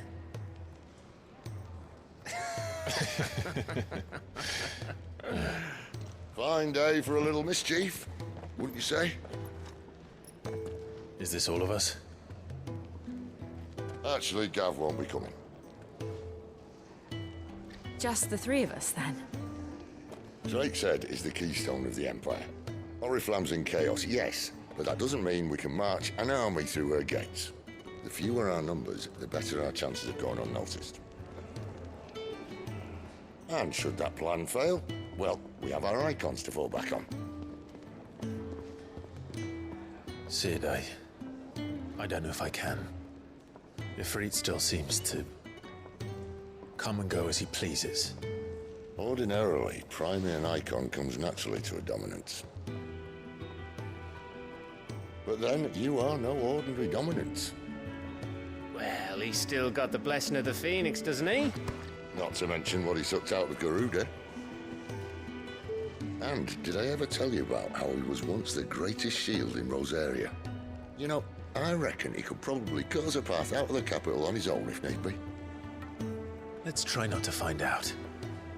We're less likely to be spotted if we travel separately. I'll meet you in Northreach in a few days. You two behave now.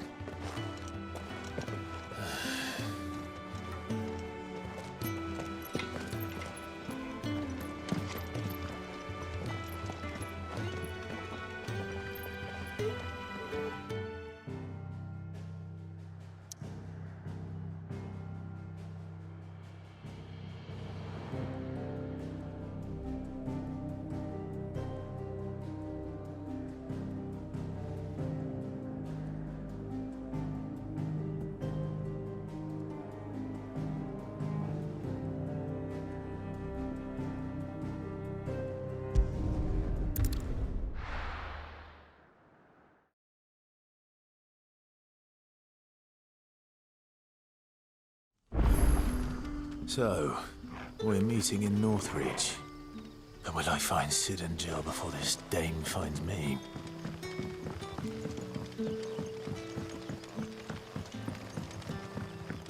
But how did the grocer know his daughter had been stealing?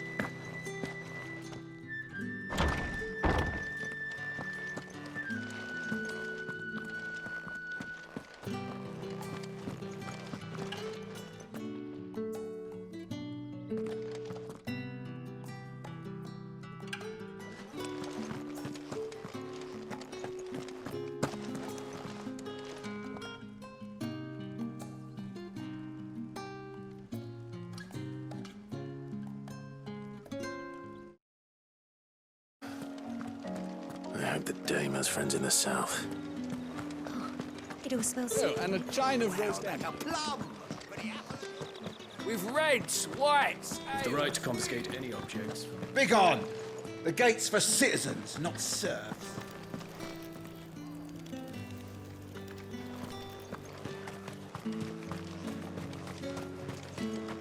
How much for this one?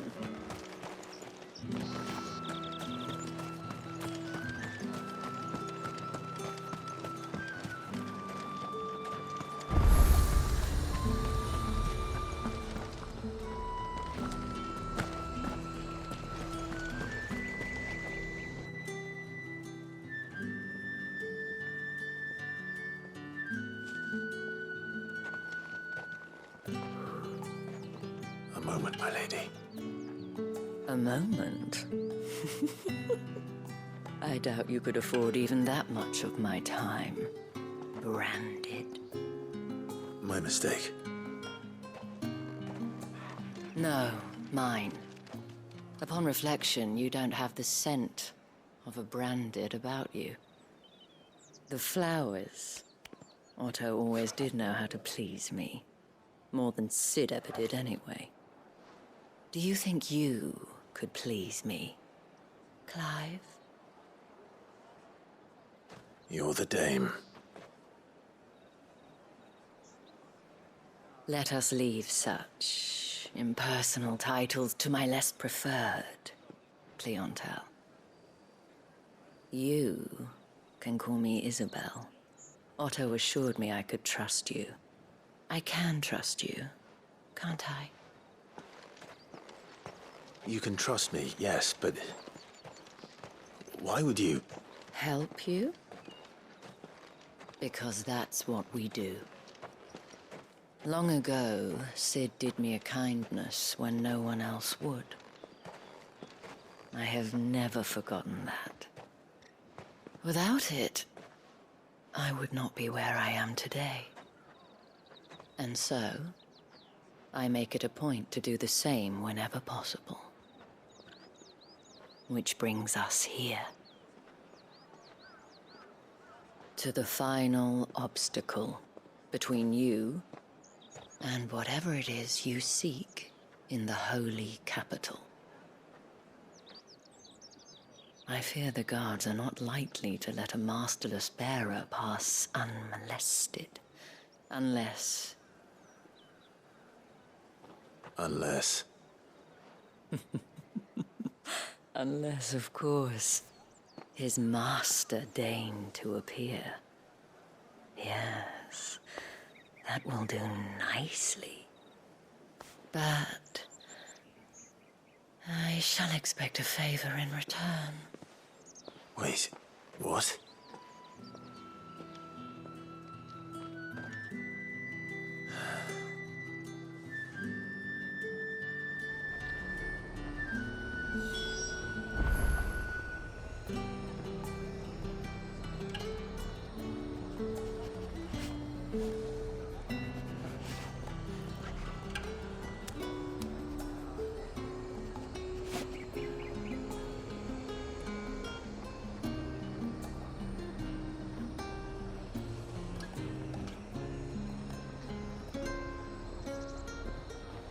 These are all from Dalmatia.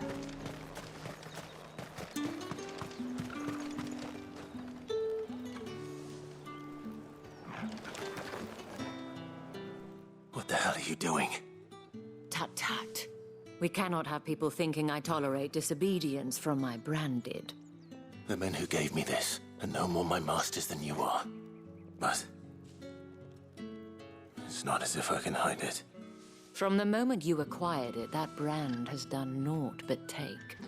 But today, it is going to give you exactly what you want. Just play along.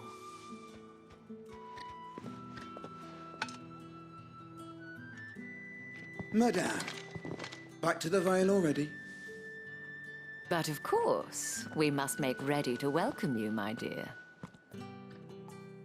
And who might this be? Why, my new escort. The streets aren't safe for a girl, what with all the royalists about. Well, don't work him too hard. Well, that rather depends on you now, doesn't it? I'll see you all at sunset. Boy, hold up.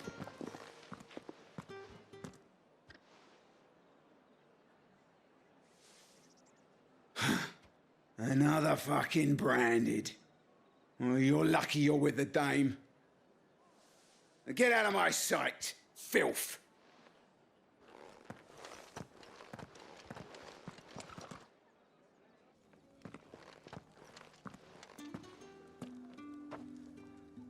That wasn't so bad. Wasn't so bad. They might have recognized me. But they didn't. And even if they had, they wouldn't have done anything about it. The gentlemen of the garrison are some of my best customers. We have an arrangement, as do you and I. Now, if you'd care to follow me, we can speak more at the Vale. Doesn't seem like I have much of a choice.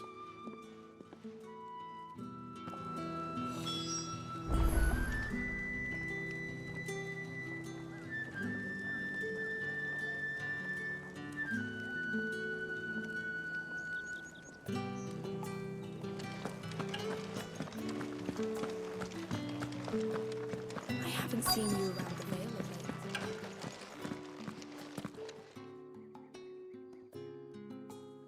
And if anyone requests her company, tell them she is feeling unwell. Madame, you look stunning. As do you, my dear. Shall I have one of the girls draw a bath? That won't be necessary.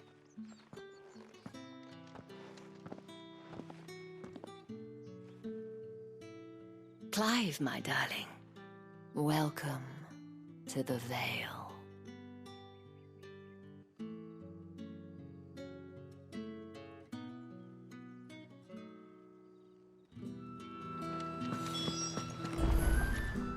Thank you for seeing me through the gates, my lady.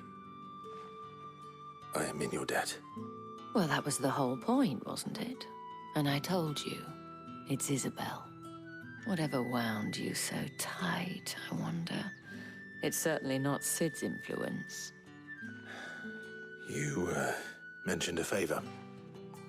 What is it you'd have me do? I don't want to keep my companions waiting. If you mean Sid and the girl, you needn't worry. They have yet to reach the checkpoint. Yes, Otto asked me to help them as well. But to answer your question, I need you to find someone for me. One of my girls. Tatienne has been gone for several days now, having left no word of explanation. And I've begun to fear the worst. I feel as if I've spent my whole life searching for people. Though I can't say I'm any good at it. I trust you'll do your best. Oh, and take this.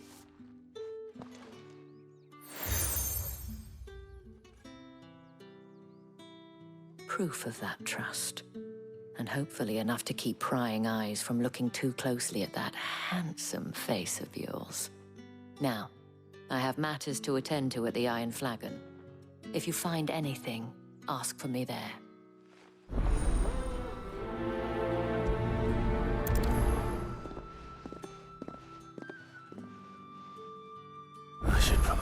start here.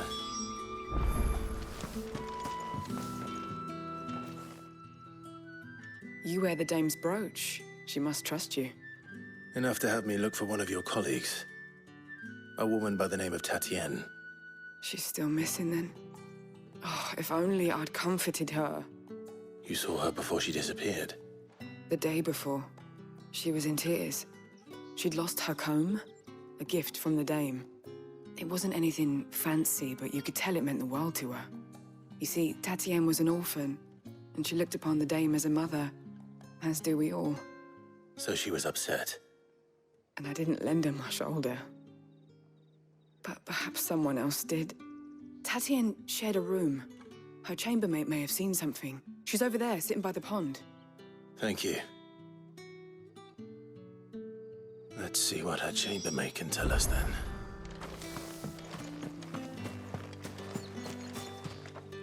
So you're the new escort the girls have been talking about. And you've already been sent off on an errand, eh? Poor boy. You'll be knackered before the real work begins later on tonight. I'm told you share a bedchamber with Tatienne. Did she say anything to you before? Before she went missing. Only that she needed to meet with someone. She did mention a name, but I know exactly who she meant. You do? Lad from the garrison. Annoying little shit. Spent every guil he earned on Tatienne, and picked fights with anyone else who tried to buy her time. Followed her around like a lost puppy. Tatienne was flattered at first, but it didn't take long for her to get scared. She thought about saying something. But the dame was so proud of her for how much she was bringing in, and she didn't want to let her down. This man from the garrison. Did you ever see him? Of course I did. He tried to sneak into our room enough times. Slimy sod's got a scar over one eye. Claims he got it in battle. You've been very helpful. Don't let him get away with this. Find him, and you'll find her. A man from the garrison. Seems a trip to the barracks is in order.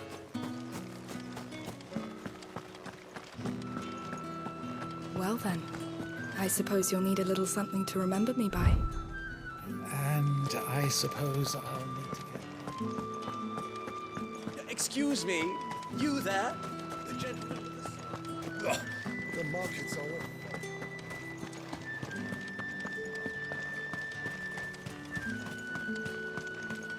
It's not been half a moon since Bella. Heard the bones fell favourably. I'm looking for a man with a scar over his eye. Looking for a man? Does this look like a brothel branded? Fuck off! Hold your tongue. He wears the dame's brooch. One word from him and the Vale's doors will be barred to us for good. There's only one man in the garrison with a dodgy eye. His name's Yannick. I haven't seen him around lately, though. On account of him being in war. Yeah, Yannick left a few days back. Said he had dealings with a merchant there. The dame thanks you. Moor is the last village on the road to Oriflamme. I should let Isabel know where I'm headed. Count, most likely. Fools there nigh on every night.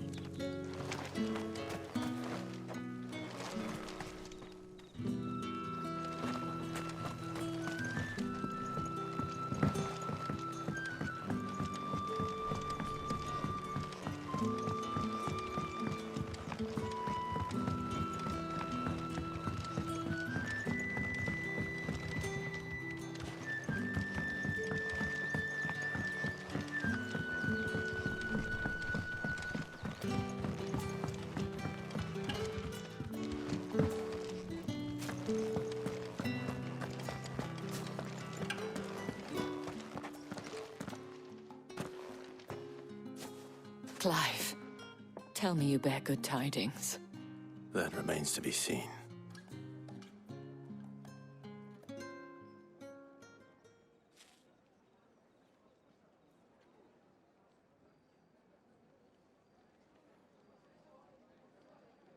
Oh, Tatienne, you could have told me. This Yannick. The soldiers I spoke to believe he's in the village of Moor. According to them, he claimed to have some business with a merchant there. Though that wouldn't explain his continued absence. And you plan on traveling to Moor to ascertain the truth? Isn't that what you want? Oh, it is, but I fear sending you there may cause more harm than good. The people of Moor are rather set in their ways. You'll find they have little love for bearers, and they will not hesitate to report one such as you to the constabulary. There is a man in Moor who owes me a favor. More than one, in fact. His name is Bertrand, and he works at the stables. Tell him I sent you. I shall return as soon as I find something.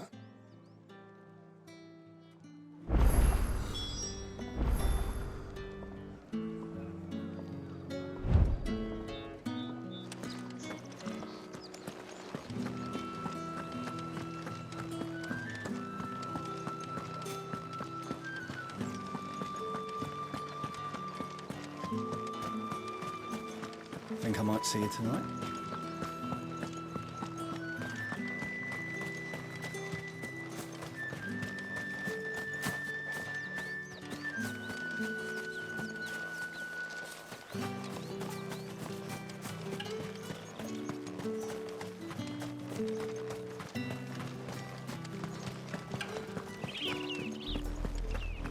Oriflamme, how many bearers suffer to keep your granaries full?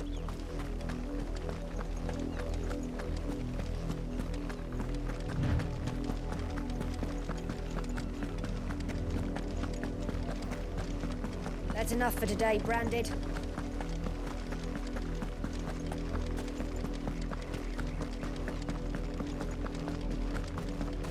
Go on.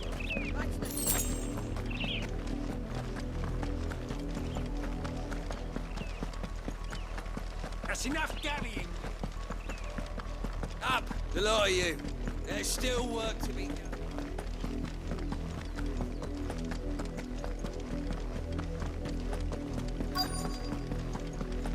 If the people of Moor are as intolerant as Isabel says, it's no wonder the Empire never sent my unit here. Weren't expecting any new Branded until the new moon. You don't think he's a deserter, do you?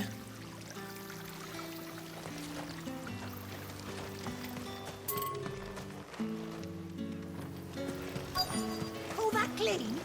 You good for nothing slacker. Oh, if even a grain is missing. Are you Bertrand? The dame sent me. Sounds about right. Only time I hear from her is when she wants something. Well, go on then. What is it? One of her courtesans has gone missing, and I need to find her. A soldier who may have information on her whereabouts is rumored to have come here to meet with a trader. Many traders stop to peddle their wares on their way to the capital, but only one's been seen quarreling with a soldier. Is he still here? The trader? Oh, yeah. Stubborn sod stood his ground till the soldier got tired of shouting, from what I hear. If you seek him out, keep your head down. Fact is, folks round here would sooner hang a Branded than help him. And that's even with the dame's brooch for protection. Understood.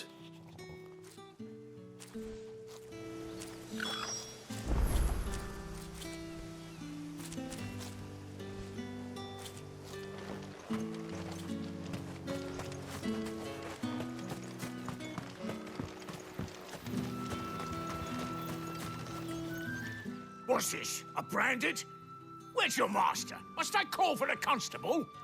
I come to you from Northreach, at the behest of the dame. Perhaps you've heard of her. Why, of course I have. I am the good lady's servant.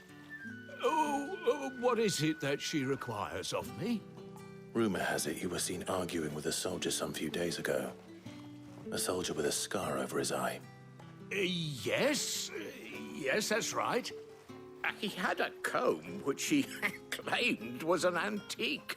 Said he wanted to trade it for a newer one. But old though it was, an antique it most certainly was not, as I told him. Nevertheless, he insisted that it was of great value and was quite vehement about my appraisal. I stood firm, however, And for all his bluster, he still purchased a new comb, albeit an inexpensive one. And do you know where he went after that? My customers aren't usually in the habit of telling me whither they are bound, but as it happens, this one did.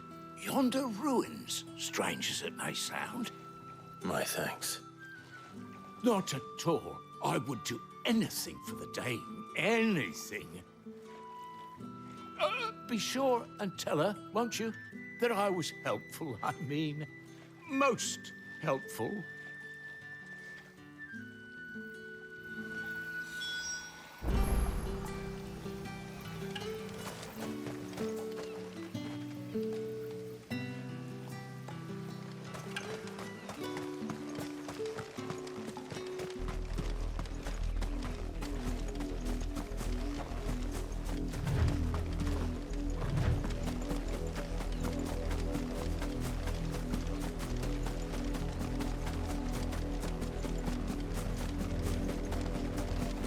It smells of death here, Torgal. Wolves. We can't let them get any closer to the village.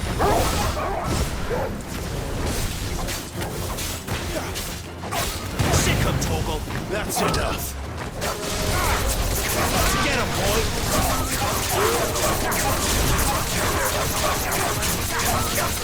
Sick 'em, Torgal. Get 'em. Get 'em, boy!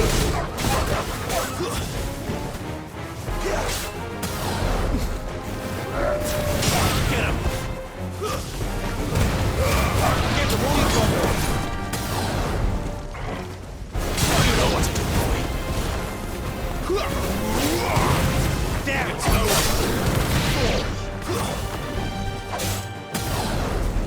You know what to do, boy!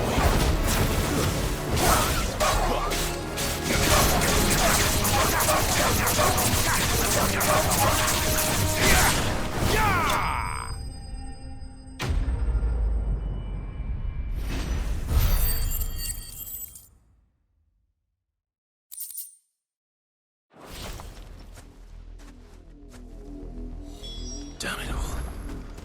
Bodies. A man and a woman.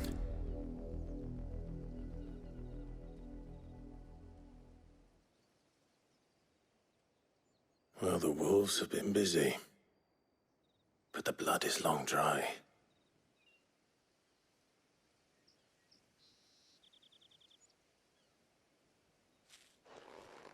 So it is you, Tatienne.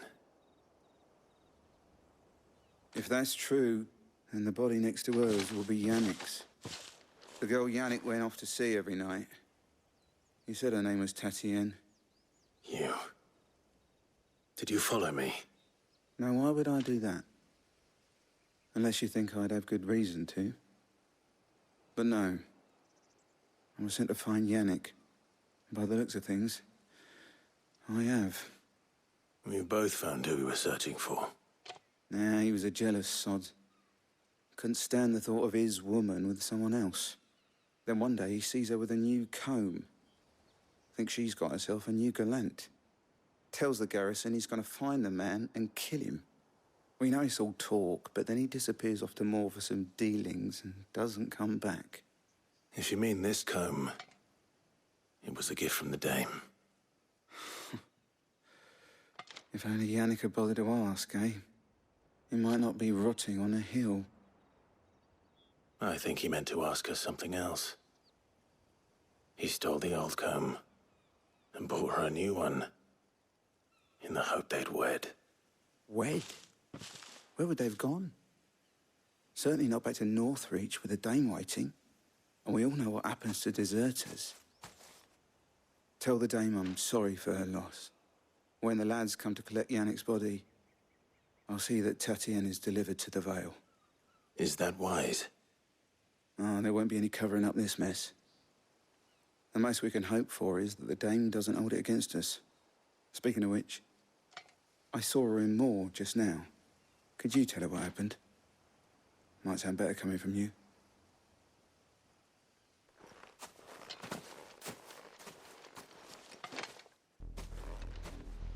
tell Isabel.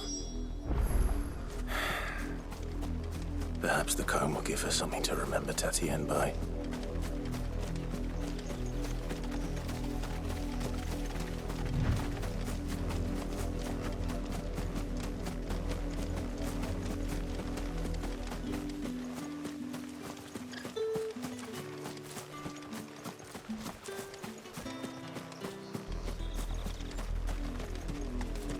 If it was a message...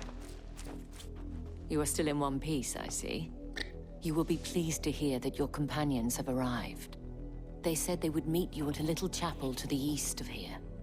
Thank you, but you needn't have come all this way just to tell me. I was on my way to see you. You found her then?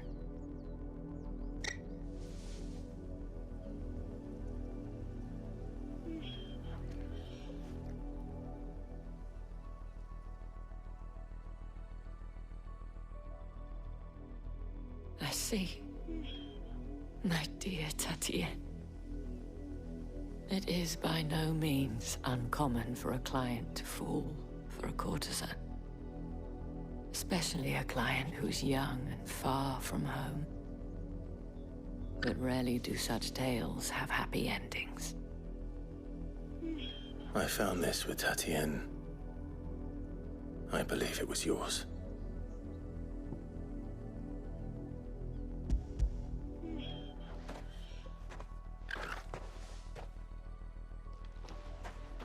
Thank you for returning it.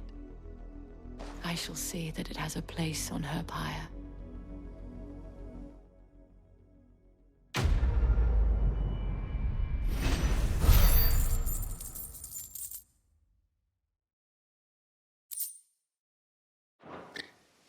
I should go. Before you do, I have one last gift. A token of my thanks. The Veil counts among its patrons several high-ranking officers of the Imperial Army. According to one of the looser-tongued gentlemen, it would appear that the legions are planning to march south. Otto mentioned the same thing.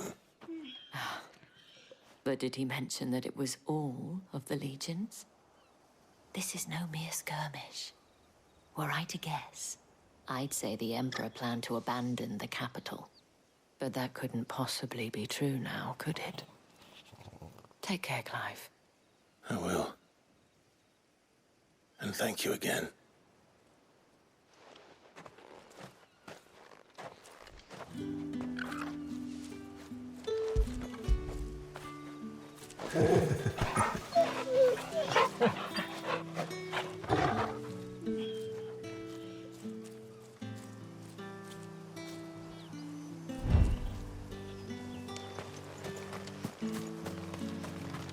Weren't expecting any new branded until the new moon.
Any trouble on the way?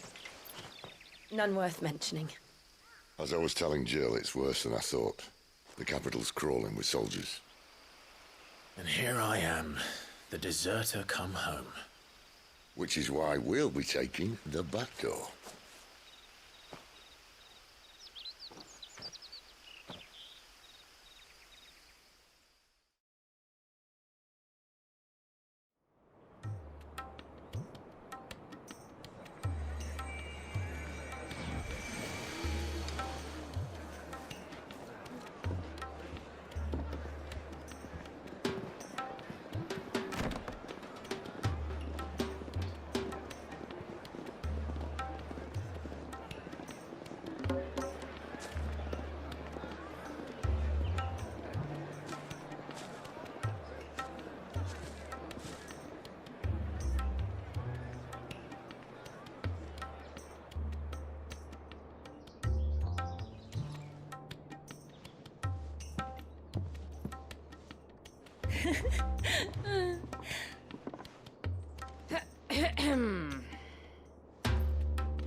Cheer up, you two. Can't think of a safer place in the Empire than it.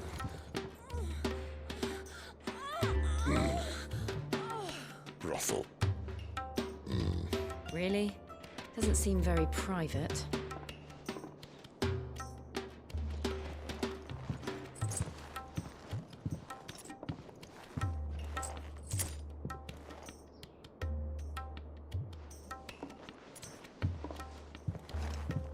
So then, how do we proceed?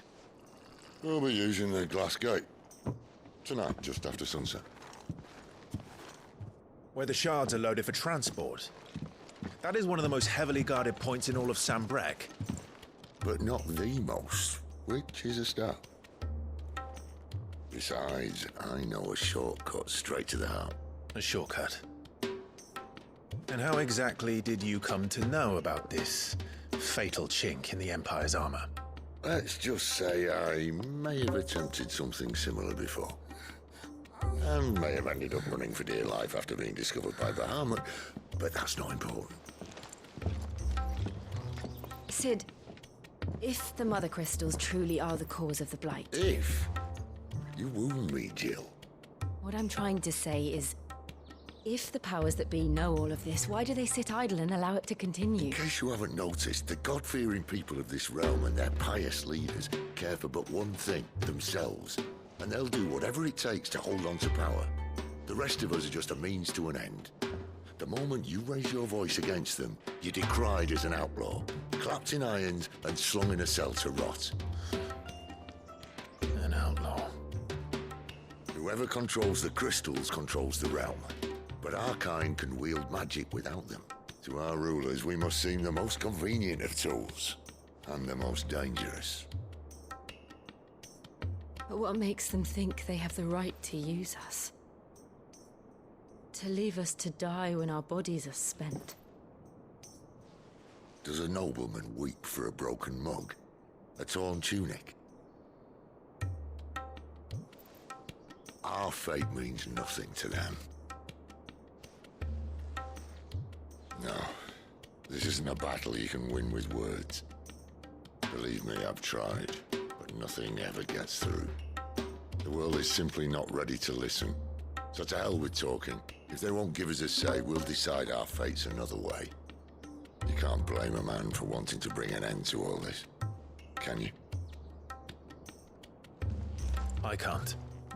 But what of all the people you mean to rob of their comforts? Are you happy for them to call you outlaw? Sid the Outlaw. Aye, that'll do me. You might at least pretend to take this seriously. Have a little faith, Jill. Even if you don't think much of my choice of digs. If it means my deeds will be remembered, I'll gladly play the role of villain.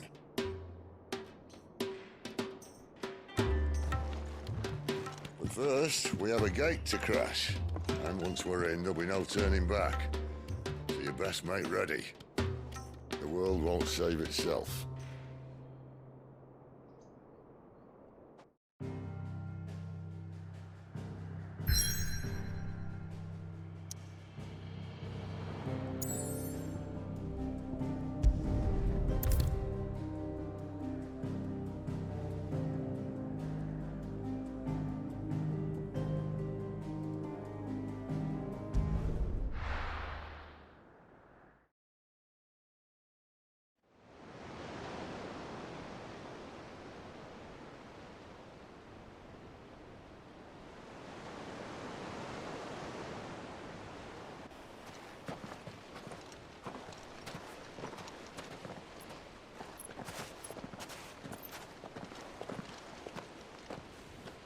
There are not nearly enough men here.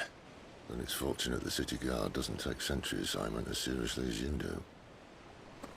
This bodes well. Won't be a first. This may not be such a terrible plan after all. And what exactly is that supposed to mean? Only that your last secret shortcut was nowhere near as secret as you claimed. Yeah, but that's half the fun of it. Life's too short for perfect plans. You want a plan that'll keep you on your toes, stop you growing old and complacent. Worked for you, has it? Clive, my boy, even life's smallest challenges offer the opportunity to grow and to change. You must embrace these moments. Allow them to suffuse your heart with a deep sense of fulfillment. Narrowly escaping death at the hands of an enemy is not my idea of fulfillment. Something wrong? Not at all. Just wondering if the two of you had finished. Right. We make for the Mother Crystal's heart as planned. Destroy it and the whole thing should come tumbling down. And if the passage to the inner sanctum is guarded? Then we embrace the moment and use it to grow and change.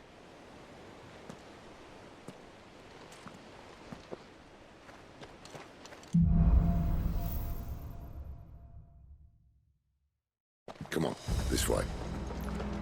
Try to stay out of sight. Obviously. The passage is empty.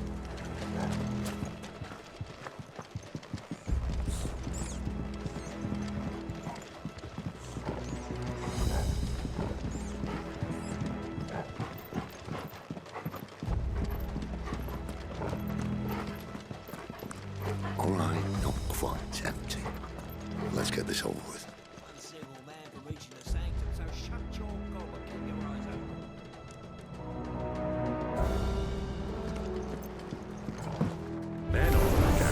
I swear this passage should be secret. Of course I did. Perfect plans, Clive. Perfect plans. Keep your distance, bro. Sick of talking.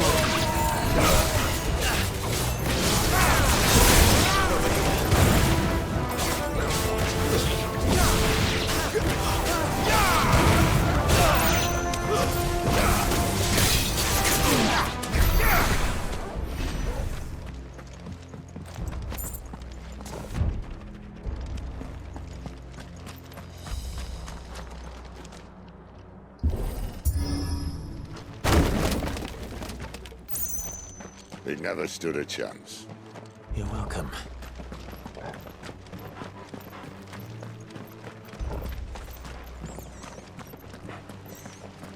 The main tunnel. That would be my guess. There are sentries everywhere.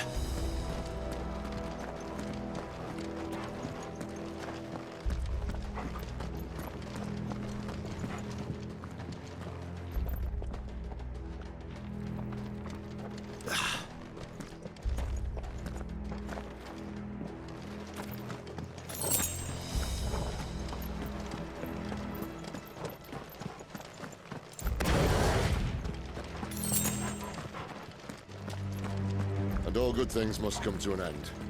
We might have a bit more company from now on. Captain, to arms, men! And summon the cannoneer! At once!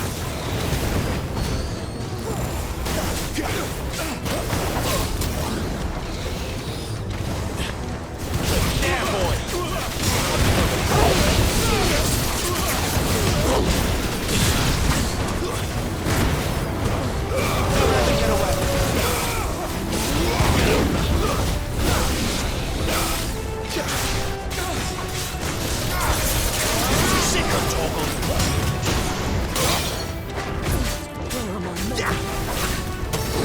Get him, boy!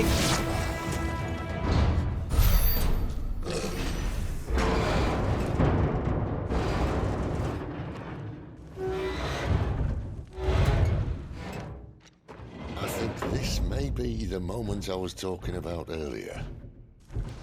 What have we here? More insects come to be squashed? You will find my mortar and I only too happy to oblige. You're a talker. Then let's shut him up. Get him! There, boy! Sick of Torgal!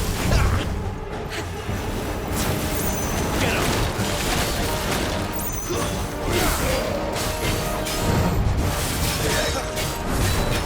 Sick of Torgal!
in return. There's nothing left of him but hatred and rage.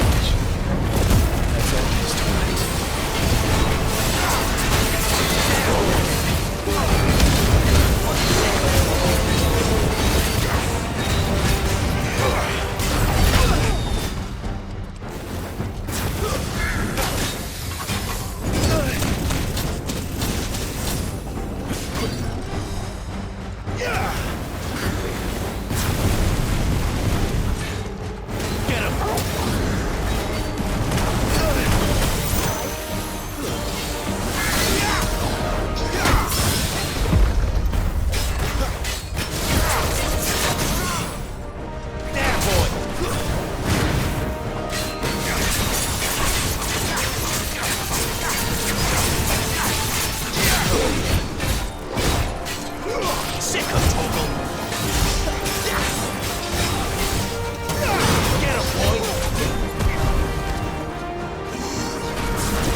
To that.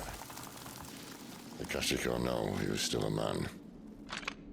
A man who drowned in ether. It's no way for anyone to go.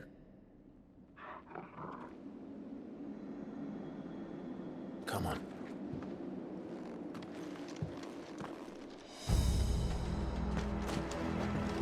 God, duty's a death sentence in this place. Not that Sylvester cares.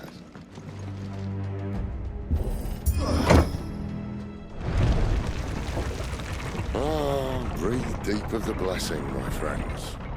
You've said being a dominant doesn't have its benefits. Sid, this is an ether flood. There shouldn't be one here, should there? The workers couldn't survive this. Well, it wasn't here last time, I can tell you that. Which means we need to be quick. The ether won't hurt us, but I'd rather not find out what it's done to everyone else.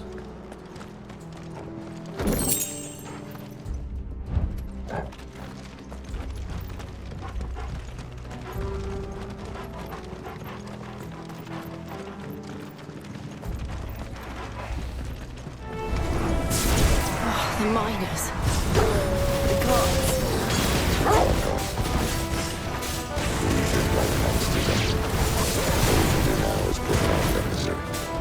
Isabel said she would be a man mighty planning to abandon the capital. Could this be why? You said you could call her a woman. Never mind. If ever there was a reason to up sticks, an ether flood would be it. Those guards at the gate. They weren't there to keep people out.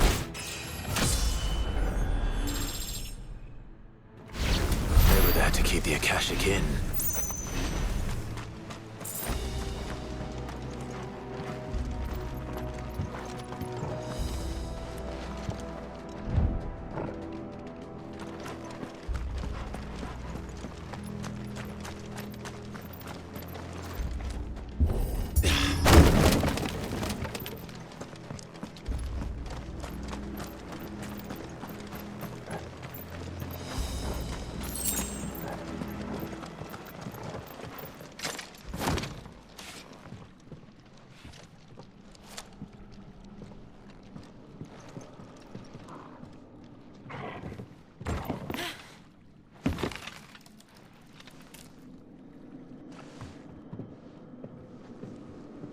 Doesn't look that far.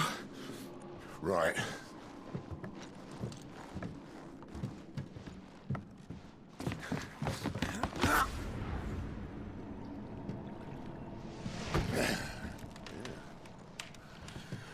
Why, yo? Whoa.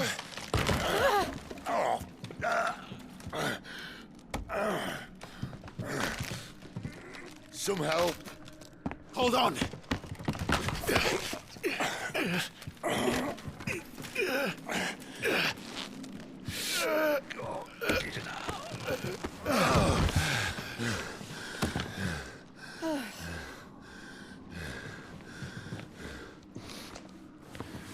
Not quite as spry as I used to be. I'll take that as a thank you.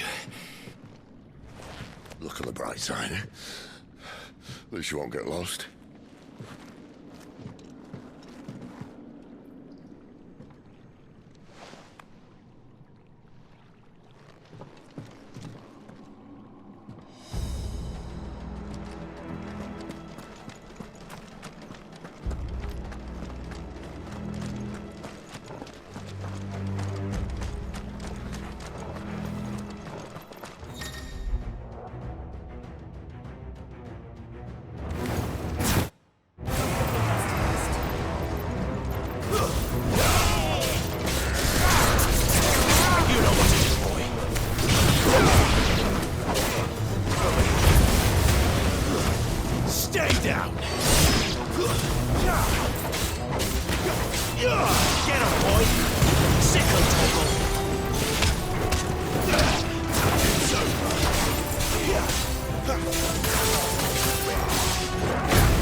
see they replaced that wooden door with something a little more sturdy. On the count of 3.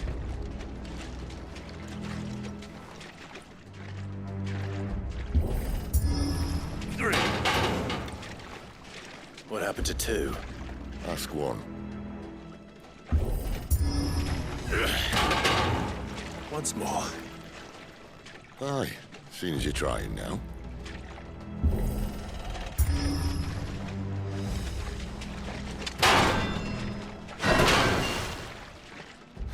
As if that was going to keep us out.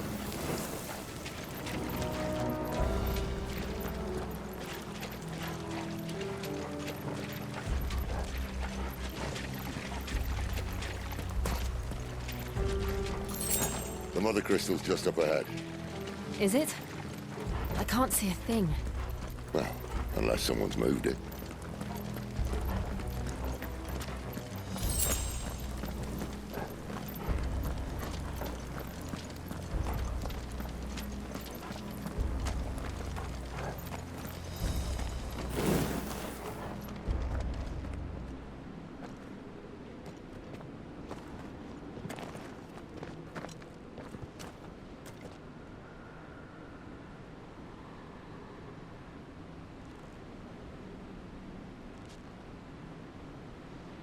There's no one about.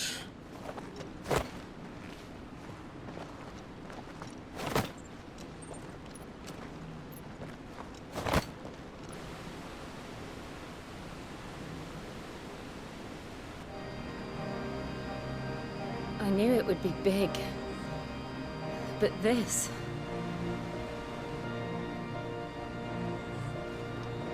There. That's our way into the inner sanctum.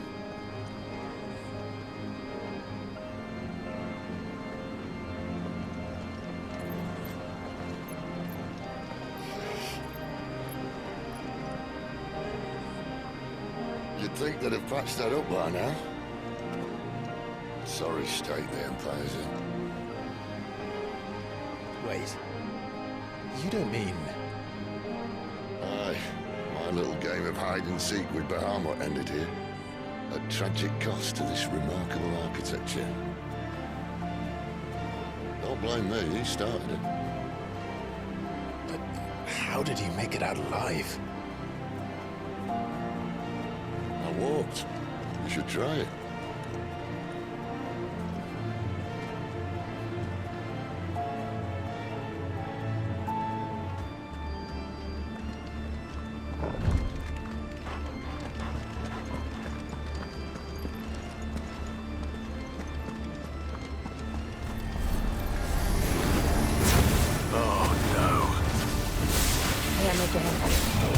Is there something you two want to tell me? Maybe later.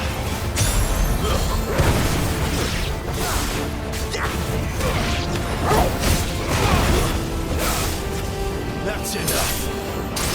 Sick of But how could those creatures from Phoenix Gate be here in the mines? Are the two places connected somehow?